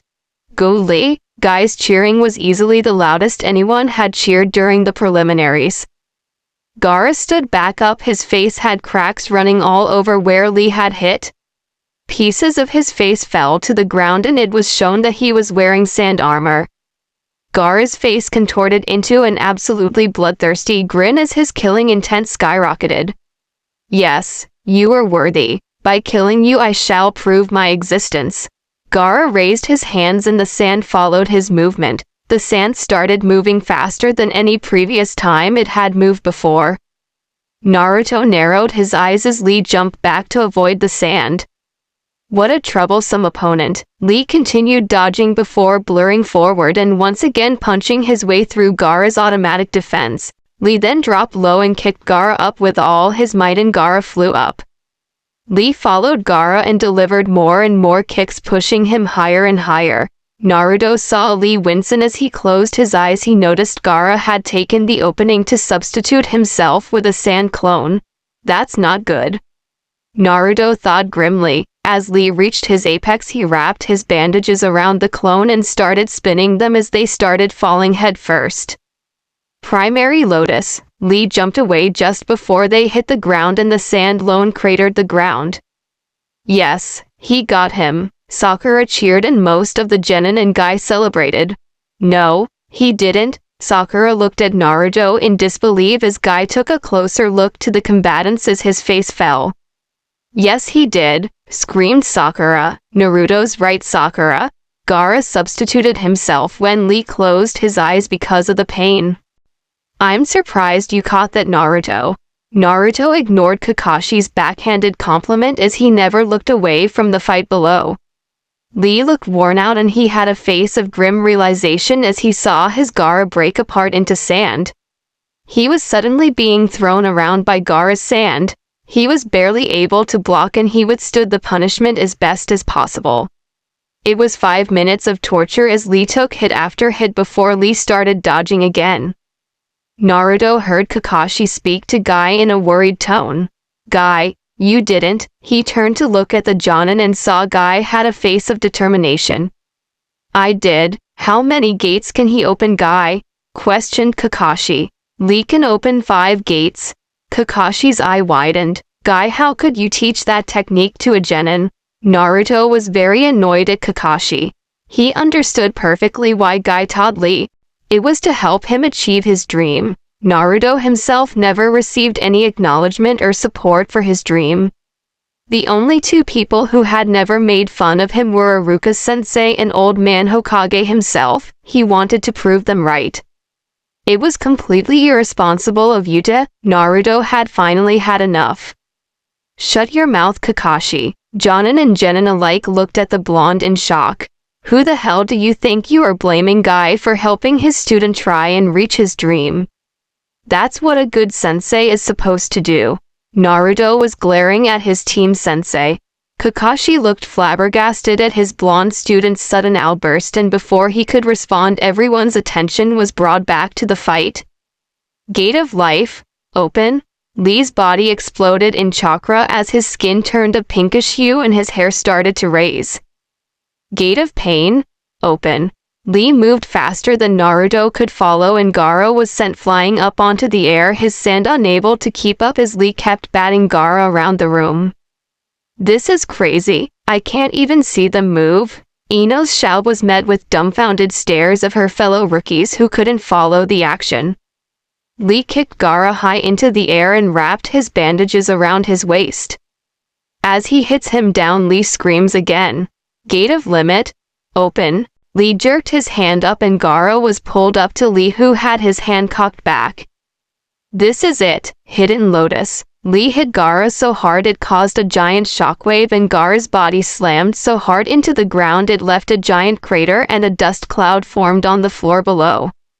Guy let out a yell as he watched his student hit the ground, his body looking normal after the attack. The smoke around Gaara dissipated and a very injured Gaara lifted his hand as the sand followed his movement. No way, how is he still up after that? Sakura was not the only one to yell in shock. Naruto let out a frustrated sigh at the sight of Gaara as Kakashi spoke up.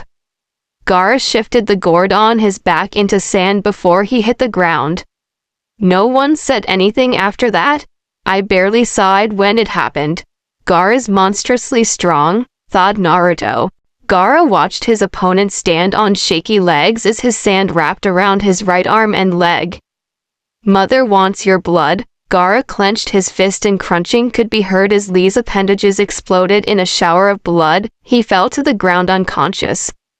The proctor was about to declare Gaara the winner when he sent another wave of sand at Lee. Naruto was about to jump down himself only for it to be batted away by Guy. Hayate, seeing the interference by a Jonin, quickly called the match for Gaara. Why did you save him? He lost. He no longer has any worth. Guy looked at the deranged-looking sand ninja. I saved him because he's my precious student. Guy turned to take Lee to the infirmary only to see him already standing up. Lee, it's okay. Guy started crying when he noticed Lee was unconscious. He quickly got him to lay down as the medics took him and Gaara away to treat their wounds. Would Choji Akamichi and Dosu Kinuta please make their way down? The proctor announces. Go Choji, if you win we'll have 2 members of Team 10 in the finals. Ino's remark brought the attention of Naruto. I guess Shikamaru fought while I was talking to the old man. Naruto's musing was cut short by the sound of the proctor starting the match. You can't win, just give up. The one-eyed sound ninja made no move to attack Choji, who just glared back. I have to win. Sensei will take us to an all-you-can-eat buffet if I do. Choji had fire in his eyes as he spoke. Faye, no matter then. Dosu charged Choji and hit him with his gauntlet. Choji, who had dodged the punch, fell over and vomited. What? I dodged that attack? Choji's voice was full of confusion. My gauntlet emits a silent sound wave that attacks the human ear. Choji grinned. Then let's see you hit me now. Expansion Jutsu. Choji's stomach inflated and he hit his arms, legs, and head in his torso. Choji stated to spin in place as he shot off towards Dosu. The sound ninja dodged easily to the right as Choji slammed into the wall. Dosu rushed him and slammed his fist into him, letting his melody arm do its work. Seconds later, Choji was back to normal and the proctor called the match. Gaara had made his way back and was covered in bandages. Would each match winner please make their way down? The Genins made their way and lined up in front of the proctor. Hayate stepped back as the third moved to speak to the Genin. Congratulations for making it to the finals. As you know, there are 3 parts to the Chunin exams and the finals will be a series of one-on-one fights tournament style. This caused Tamari to speak up. Are you saying only one person gets to be promoted? The third inhaled a deep breath from his pipe. No, you could win every fight and not be promoted at the same time. You could lose in the first match and be promoted. There will be a panel of judges that will be evaluating you during the matches. The farther you make it, the better chance you have of impressing the judges and getting promoted. The third took a pause before continuing. You will now draw lots to determine who fights who. The third motioned to a box and one by one they pulled lots until everyone had one. Please show me your numbers. Naruto looked at his number. He had 6. He looked at the others. Neji had 7. Gaara had 5. Shino had 2. Kankuro had 4. Shikamaru had 3. Dosu had 1. And Temari had 8. That meant Sasuke would have number 9 as he had never come back when he had left with Kakashi. Looks like Sensei already left, thought Naruto as he saw Kakashi was no longer in the room.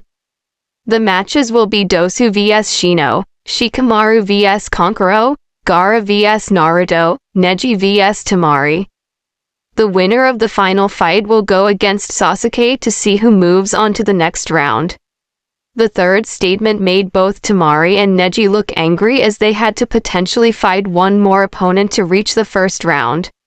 You have a month to train, do not waste the opportunity.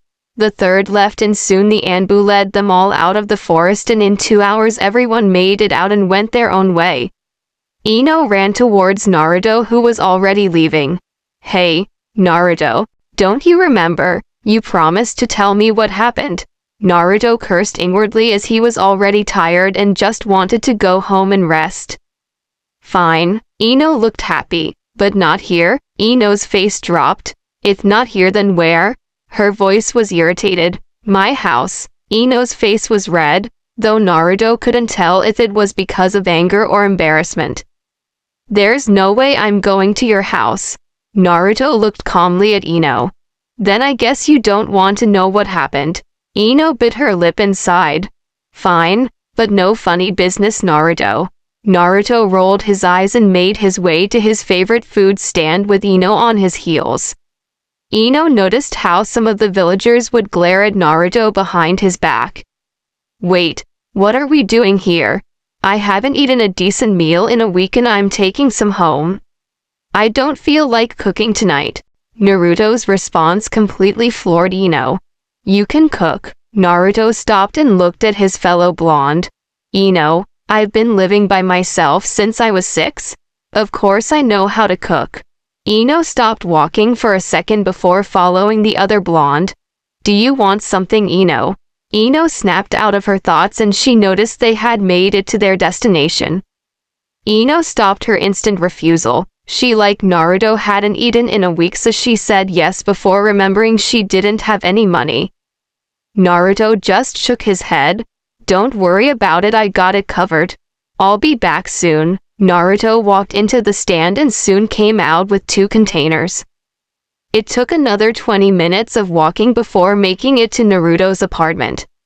Ino noticed he lived in one of the more run-down parts of town. Well, here we are, Naruto said as he opened the door. Ino looked around and saw a kitchen-living room combo and 2 doors. One she was assuming was to the bathroom and his bedroom. The apartment was sparsely decorated with a single worn couch in front of an older TV. There was a table with 2 chairs in the kitchen area. You only have 2 chairs? Ino's question had come out before she could stop herself. Naruto had set the containers down on the table as he pulled out bowls and chopsticks. I don't really need more than that. You're actually the first person to come in here who isn't Old Man Hokage. Ino always forgot the close relation her fellow blonde had with their Hokage. Ino sat in one of the chairs and they ate dinner in silence. When they were done, Ino finally asked Naruto what happened. The whiskered blonde took a deep breath before answering. We were attacked by Orochimaru. Ino let out a gasp. He blew me away with a massive wind jutsu and I had to deal with a snake summon before I could make my way back to help the others. He just toyed with us until he placed a seal on me that messed with my chakra. Then he brought out this weird sword and was about to hit Sasuke with it when he substituted with me. Ino spoke out in defense of the Uchiha. There's no way Sasuke would do that. Why would I lie, Ino? Naruto's even tone caught her flat-footed and she involuntarily glanced at his chest where she knew his scar lay. Ino sat quietly, unable to comprehend how someone could use a comrade like that. He bit Sasuke and left. I'm pretty sure those weird markings are his doing. He has a mark where he bit him. Then Sakura abandoned me in the forest, where I bleed out for a while until I managed to close the wound. Both blondes sat in the kitchen, the street lights outside already on as the sun had gone out. Come on, Ino, I'll walk you home, it's already late. Ino looked up and simply nodded. Wait, what about the seal on your stomach? Did you get it removed? Said Ino. I got the seal he placed on me removed. The third took care of it when I went to go get treated after my match. The two blondes left and Ino once again noticed some people who glared at her fellow blonde. They all looked away when Naruto glared back. Why did they glare at you? Did you pull a prank on all of them? Naruto looked at Ino. I might tell you some other day. I've reached my limit for sharing for a day. Soon the two blondes reached the Yamanaka flower shop as it acted as the front entrance to their clan compound. I'll see you around, Ino. Naruto turned and walked back to his home, but he heard Ino mutter. Thanks for walking me home, Naruto. The blonde quickly took to the roofs and made his way home, where he showered and got in bed. I need to talk to Kakashi to see if he's actually going to train me. Naruto let out a small snort.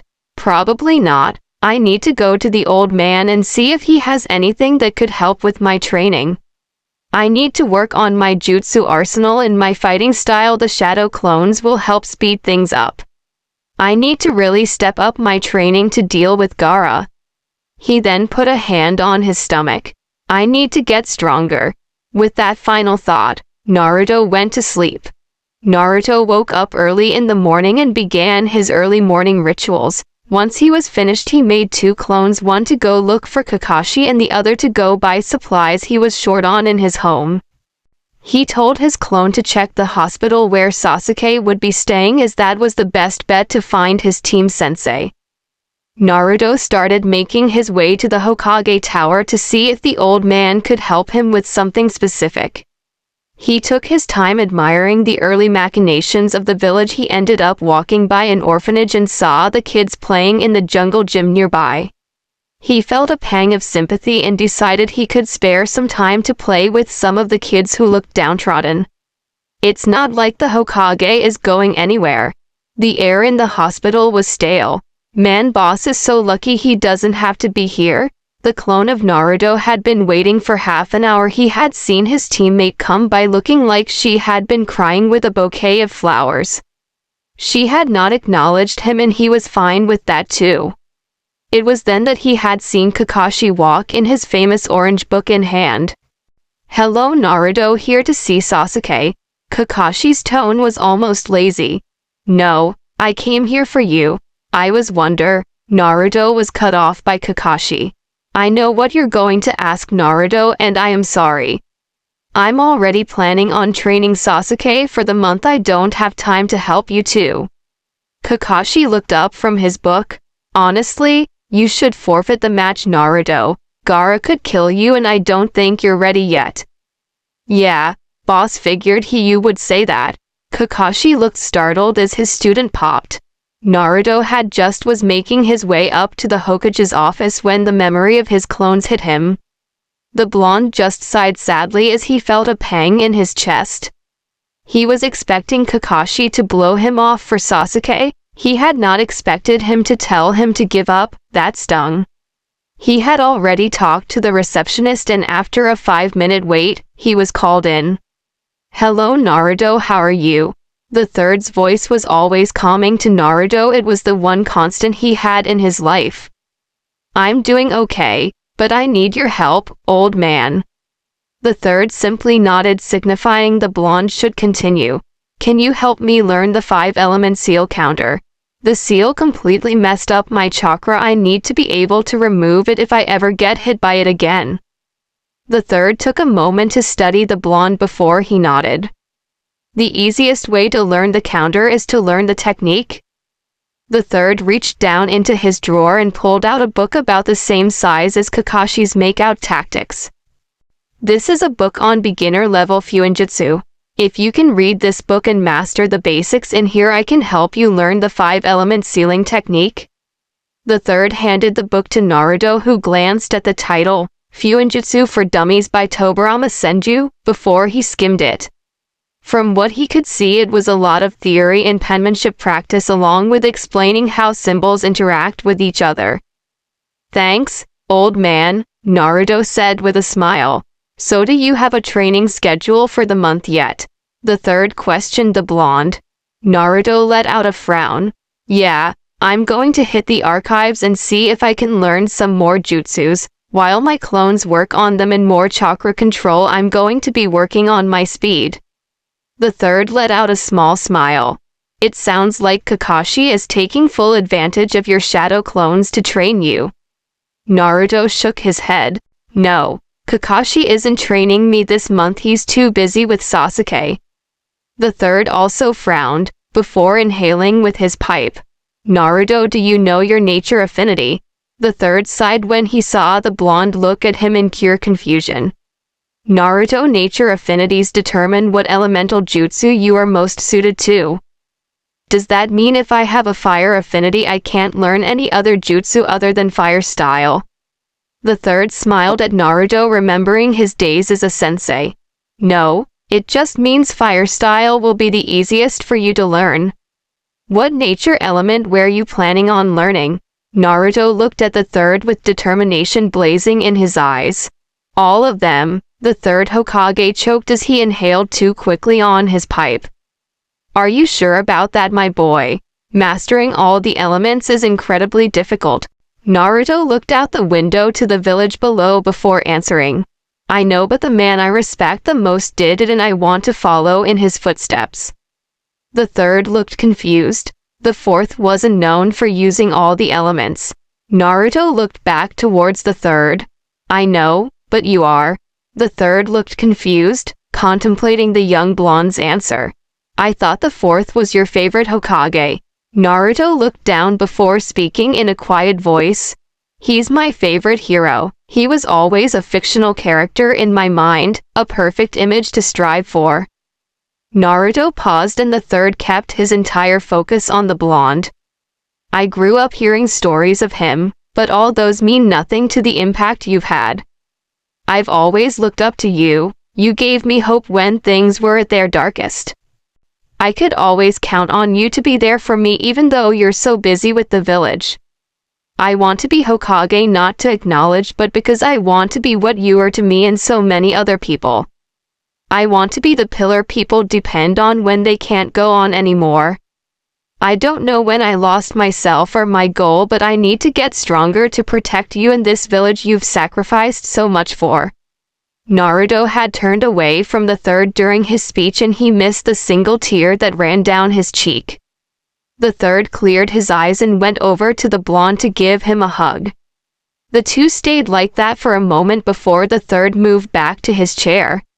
He then reached into his drawer again and pulled out a scroll and a piece of paper. "Well, I can't train you personally, but I think I can help you move in the right direction. Push your chakra into this." The third handed Naruto the piece of paper. As soon as the blonde channeled chakra through, the paper is split in two with a part of the paper crumbling to dust. "Well, it looks like you have a wind affinity with a minor earth one. Wind is the most offensive element, with earth being the most defensive." The third started writing in the scroll and 5 minutes later he handed that to the blonde as well. "I wrote a jutsu for each element except for your nature affinities. I put down 2 for each along with the body flicker jutsu and a variation of the shadow clone I invented. It's called the Shuriken Shadow Clone Jutsu and it works just like the Shadow Clone Jutsu except it does it to your shuriken as the name suggests. As for the body flicker, I saw you've been using a bastardized version when you move, so those 2 shouldn't give you too much trouble. You'll also notice I gave you another chakra control exercise in there along the basic ways to train your affinities. Promise me you'll be careful when you're out there training Naruto." Naruto tackled the third and whispered a quiet thank you, his voice flushed with emotion. The third patted his head and held him. The blonde let him go and looked him straight in the eye. I won't let you down, old man. I know you won't, Naruto. The blonde left the office full of determination. He made his way to a popular store that sold ninja gear. My jumpsuit is ruined, might as well get a new outfit. He barely paid attention to the sales girl as he picked up some black pants along with a dark green shirt. He then noticed the store had a burnt orange short-sleeved hooded jacket. The final items he picked up were some dark brown ninja sandals and a new black cloth for his headband. He made a clone that took his new purchases home and gave him the book on ceiling, telling him to get started reading it. He made his way to Training Ground 7 and quickly pulled out the scroll the third had given him as he saw the list of jutsu along with a note. Naruto, here is the list of jutsu for each of the elements. Earth style. Practice brick jutsu D rank hand seals. Ram right pointing arrow, tiger right pointing arrow, snake right pointing arrow, dog right pointing arrow, rat right pointing arrow, ox right pointing arrow, horse right pointing arrow, rabbit right pointing arrow, tiger right pointing arrow, boar right pointing arrow, snake. Creates a weak wall made of earth, perfect for learning earth style. Learn before mud wall. Earth style. Mud wall jutsu B rank hand seals. Tiger right pointing arrow, hare right pointing arrow, dog. Creates a strong earth wall. Can be used by spitting out mud user creates or using pre-existing earth. Hardness varies depending on the chakra used. Wind style. Breakthrough jutsu D rank hand seals. Dog right pointing arrow, horse right pointing arrow, bird. The user gathers wind chakra in their stomach and releases a strong gust of wind that can knock people away. Learn before great breakthrough. Wind style. Great breakthrough jutsu C rank hand seals. Tiger right pointing arrow, ox right pointing arrow, dog right pointing arrow, rabbit right pointing arrow, snake. The user breathes wind out of the mouth. The power varies depending on the skill of user and amount of chakra used. Fire style. Great fireball jutsu C rank hand seals. Snake right pointing arrow, ram right pointing arrow, monkey right pointing arrow, boar right pointing arrow, horse right pointing arrow, tiger. User turns chakra into fire inside their body and releases it in a giant ball. The more chakra used, the more fire produced. Water style. Raging waves jutsu C rank hand seals. Dragon right pointing arrow, tiger right pointing arrow, hare. The user spits out a large amount of water from their mouth with enough pressure to knock human targets away. Amount changes with chakra used. Lightning style. Electromagnetic murder jutsu C rank hand seals. Boar right pointing arrow, ram right pointing arrow, snake right pointing arrow, horse right pointing arrow, dragon. The user gathers lightning chakra into their hands that surges forward when touching the ground. Power varies from small shock to lethal dosage with the amount of chakra used. You can practice basic nature transformation by grabbing a leaf to channel the element. For wind, you need to split the leaf with your chakra. For earth, you need to take a leaf and dry it out with earth chakra. For fire, you need to burn the leaf. For water, you need to make the leaf soggy. And for lightning, you must make the leaf curl into itself. Here are the other two jutsu you can learn. Eventually, you will be able to tell the difference in the elemental chakra. That is the main goal. As you progress, try to imagine the element you are trying to channel in your mind. Ninja arts. Shuriken shadow clone jutsu A rank hand seals. Ox right pointing arrow, dog right pointing arrow, dragon right pointing arrow, rat right pointing arrow, dog right pointing arrow, boar right pointing arrow, snake right pointing arrow, tiger. The user uses their chakra to clone an object that is thrown. This jutsu works for kunai and other thrown projectiles. Ninja arts. Body flicker D rank hand seals. Tiger. The user floods the body with chakra to temporarily vitalize themselves to move at an incredibly high speed. There is another chakra control exercise you can learn called water walking. It is like the tree climbing you already learned on your mission to wave, but much harder as you must constantly change the amount of chakra flowing to your feet. I hope this helps you achieve your goals, Naruto. I will always believe in you. Here's in Sarutobi, the third Hokage. Naruto made 30 clones and separated them into groups of 5, and each group went to work on a nature transformation and water walking. He made another 10 clones and had them spare with him and help him with more physical exercises. Naruto had worked till sundown, where he started popping his clones and got their memories back. He had made some progress with water walking. Wind and earth nature transformation was going at a decent pace compared to the other elements, but he had made minimal progress. Well, he did say it was going to be difficult. Naruto made his way home to rest. Naruto spent the first week honing his chakra control. He had upped his clones to 40 a day. On the second day, he made the new clones work on the body flicker and the shadow shuriken jutsus, and by the 5th day he had managed to occasionally sense the difference between each of the elements. Each day he drove himself into the ground with physical exercise, and he had started sparring with 10 clones at a time to help him sharpen his instincts. He would look for a style, but it would go against his free-flowing nature. Tomorrow Naruto would start the new week and have his clones move on to practicing the jutsus themselves. Naruto was currently walking home from another grueling day of training, reading the book the third gave him. He had made sure to make an additional clone before he began training to read the book while he trained. Naruto was pulled out of his reading by the voice of his female teammate. "What? Are you trying to copy Kakashi-sensei now, Naruto?" Naruto looked up from his book to see both Ino and Sakura standing in front of him. "No, I just can't waste any time if I want to finish this before the month is up." Naruto noticed it. They were coming from the direction of his apartment. "Why are you guys in this part of town?" Ino took the chance to speak up. "Well, Forehead and I have been trying to find you to see if you needed any help with training. We heard how Kakashi-sensei took Sasuke away for the month to train." She then turned to Sakura and made a go-ahead motion. "Yeah, I also wanted to take this as an opportunity to make up for what happened in the forest." Sakura had pure sincerity in her voice. Naruto took a moment before answering. He was still mad at his team, but he didn't like holding grudges, so he would take the olive branch. "Not that I'm going to forget what happened," thought Naruto. "I appreciate the offer, but I don't think you can help me train." Ino and Sakura looked offended. Naruto, seeing the looks, explained, "Unless you guys can help me with my nature transformation, you really can't do much aside from some sparring." Both girls quickly lost their looks of anger and replaced them looks of wonder. "You're doing nature transformation training. What are your elements?" Ino's asked the question both she and Sakura wanted to ask.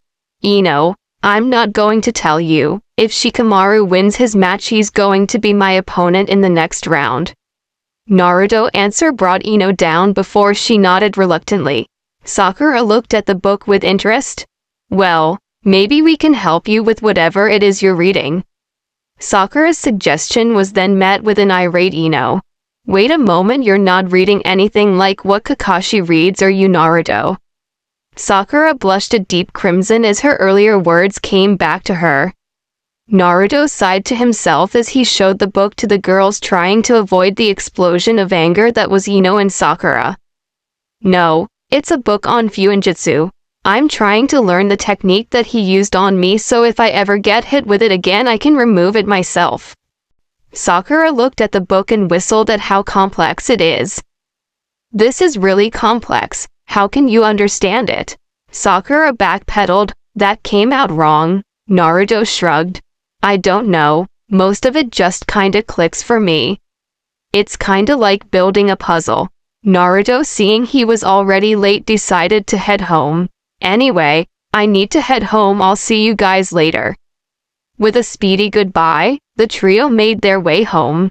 Naruto entered his home and saw a scroll on his table. He made a clone and he opened the scroll. Once he saw it was safe, he popped the clone and took the scroll. "Naruto, please come to my office tomorrow around noon.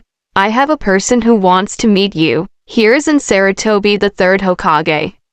Naruto set the scroll down and did his evening rituals before going to bed, where he got into a meditative pose and began feeling his chakra.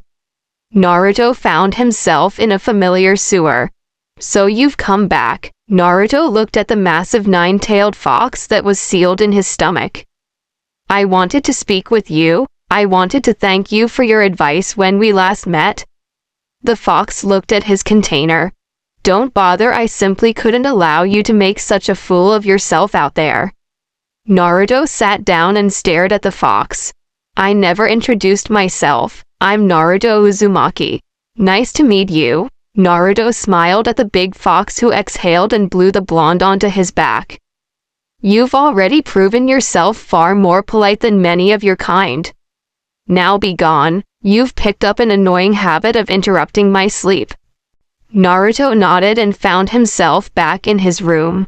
Naruto went to the training ground and made 51 clones. 5 groups of 5 would work on the elemental jutsu, 10 would work finishing the body flicker and the shuriken shadow clone jutsu. He would have the rest working on hand seal speed and calligraphy, plus the 1 clone who would continue reading the book.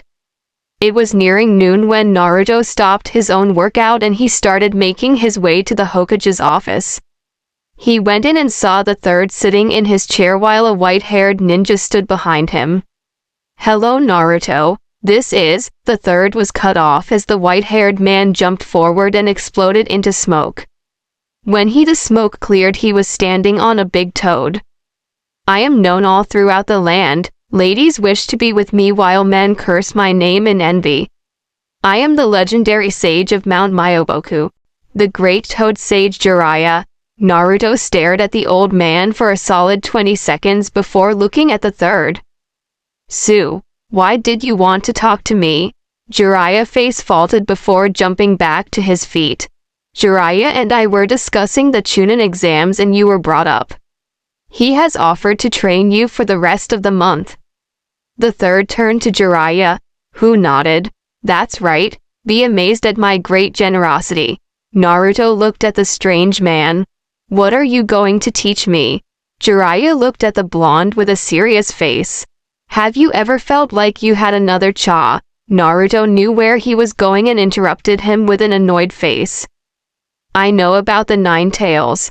And if that's all you're going to teach me, then I refuse. Jiraiya had a grim face. Listen kid, the chakra of the 9 tails is a great tool. You can't just ignore it.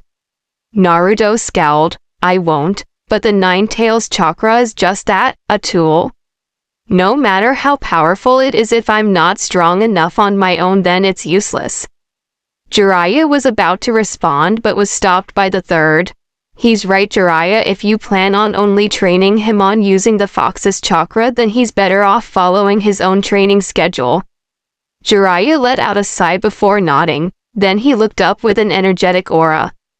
Alright, well how about I teach you the summoning jutsu? I hold the contract for the toads. Naruto thought about it for a second before responding. What can I do with that? The toads are some of the best summons in the world. There are many uses for them, from sending long-range messages to summoning giant battle toads to help you in combat. Naruto contemplated the offer. That did sound pretty amazing, not to mention versatile. Alright, you have a deal. Great, let's go then. No sense in wasting time. The blonde nodded to the Jiraiya and the two left with a quick goodbye to the third, who told Naruto to come by at 8 so he could help him begin to learn the 5-element seal. The two made it to the outskirts of the village and to a very obscure training ground. Okay kid, first things first, you have to sign your name here in the summoning contract. Whenever you want to summon a toad, you have to sacrifice a bit of blood. Jiraiya bit his thumb and ran through some hand seals before slamming his hand on the ground and a dog-sized toad. The toad then went up in smoke as it disappeared. Jiraiya reached behind him and pulled out his big scroll. Just sign your name in blood and we can begin training. Naruto bit his thumb like he had seen Jiraiya do and wrote his name. So the fourth also signed with the toads. Naruto had noticed the name Minato Namikaze in the middle of his newly made name and that of Jiraiya's. Good the hand signs for the summoning contract are boar, dog, bird, monkey, and ram. Naruto took a moment to memorize the seals before biting his thumb again and going through the seals and pouring a bit of chakra into it. Summoning jutsu. There was a cloud of smoke, and when it cleared it showed a small orange toad wearing a blue vest. Yo, my name Gamakichi. Naruto looked at the small toad with a raised eyebrow. Hello, name's Naruto Uzumaki. I just signed the toad contract. The small toad nodded along. Nice to meet ya. You're lucky I came and not my brother. He would have annoyed you until you gave him something to eat. Naruto nodded. That would have been troublesome. He didn't really feel like going back to town to get food. Anyway, I'll let Pops know we have a new summoner later. With that, Gamakichi left. Good. You did surprisingly well for your first time. How much chakra did you use? I used about the same amount as I do when I summon 2 shadow clones. Jiraiya nodded. Alright, let's see what you can summon. This time I want you to use as much chakra as possible. Jiraiya jumped back slightly. Naruto closed his eyes and concentrated as he started gathering a large amount of chakra. He performed the jutsu and a massive pillar of smoke could be seen. Jiraiya, why the hell did you summon me, you old fool? When the smoke cleared, a gigantic rust-red toad with a scar over his left eye could be seen. He was wearing a blue vest and carried a large blade on his waist. He was smoking a large pipe that was hanging from his mouth. Naruto, who was on top of his head, jumped down to his nose as he looked at the toad he had summoned. He's almost as big as the 9 tails, thought Naruto. Who are you? The red toad spoke. I'm Naruto Uzumaki. I'm the new summoner of the toad contract. I was practicing to see what the biggest toad I could summon was. The toad looked at the blonde before letting out a laugh. Ha, as if a little pipsqueak like you could summon me. Naruto looked annoyed and simply jumped off the toad as he bit his thumb and ran through the hand seals again, only this time he didn't hold back and was rewarded with a small poof of smoke. Naruto was breathing heavily from the amount of chakra he had used. That's weird, I used a lot of chakra, Naruto thought as he heard the big toad laugh. His laughter died off and was replaced with a look of shock when he saw the small old-looking green toad wearing a gray cloak. The small toad looked around and quickly saw his new blonde summoner. Why hello there, young tadpole. I had sensed we had a new summoner, but how did you summon me? Naruto, seeing both the giant toad's shocked face along with Jiraiya as he fell from the tree he was hiding in, assumed the toad in front of him was important. It did help that his instincts were screaming at him that the small toad could kick his ass better than the walking mountain. I don't know, I summoned the big one behind you and a smaller toad named Gamakichi earlier. I told Gamakichi I was the new summoner, but the big one didn't believe me, so I was gonna summon another big toad and you appeared. The green toad nodded. I see, you must have a lot of chakra then.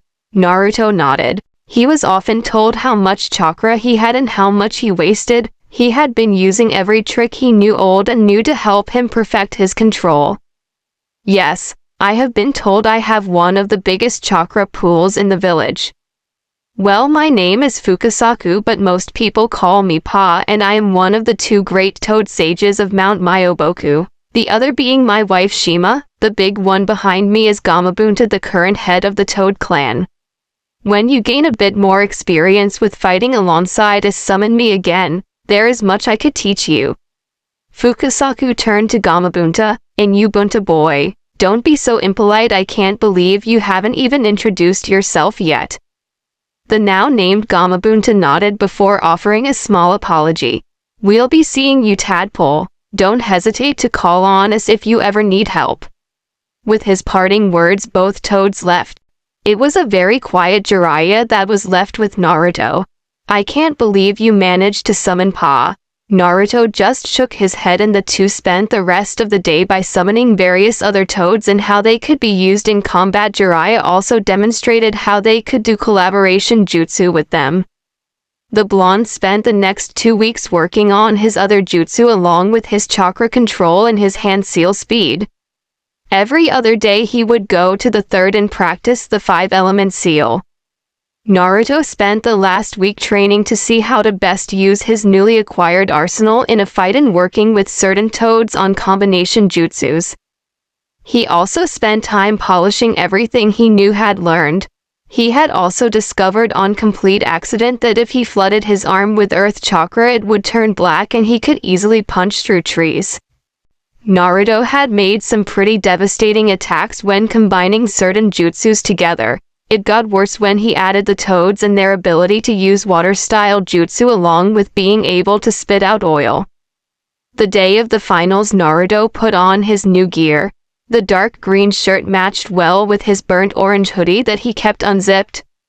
His new black headband cloth was longer than his old blue one and his new black pants had more pockets. Naruto walked calmly to the arena and saw the stands were already full. He was the third last to arrive with both the Sound Ninja Dosu and his teammate Sasuke missing. He looked to the crowd and managed to see most of his once classmates were sitting together. He saw a Jonin with a bandana and long brown bangs. He was chewing on a Senbon. Soon the arena quieted as the third sat up from his chair in the viewing booth alongside the cage. Ladies and gentlemen, I'd like to thank you all for coming to the finals of the Chunin exams. The crowd roared as the third raised his hands in showmanship. Here we go, thought Naruto as he felt the air buzz with excitement as the finals began.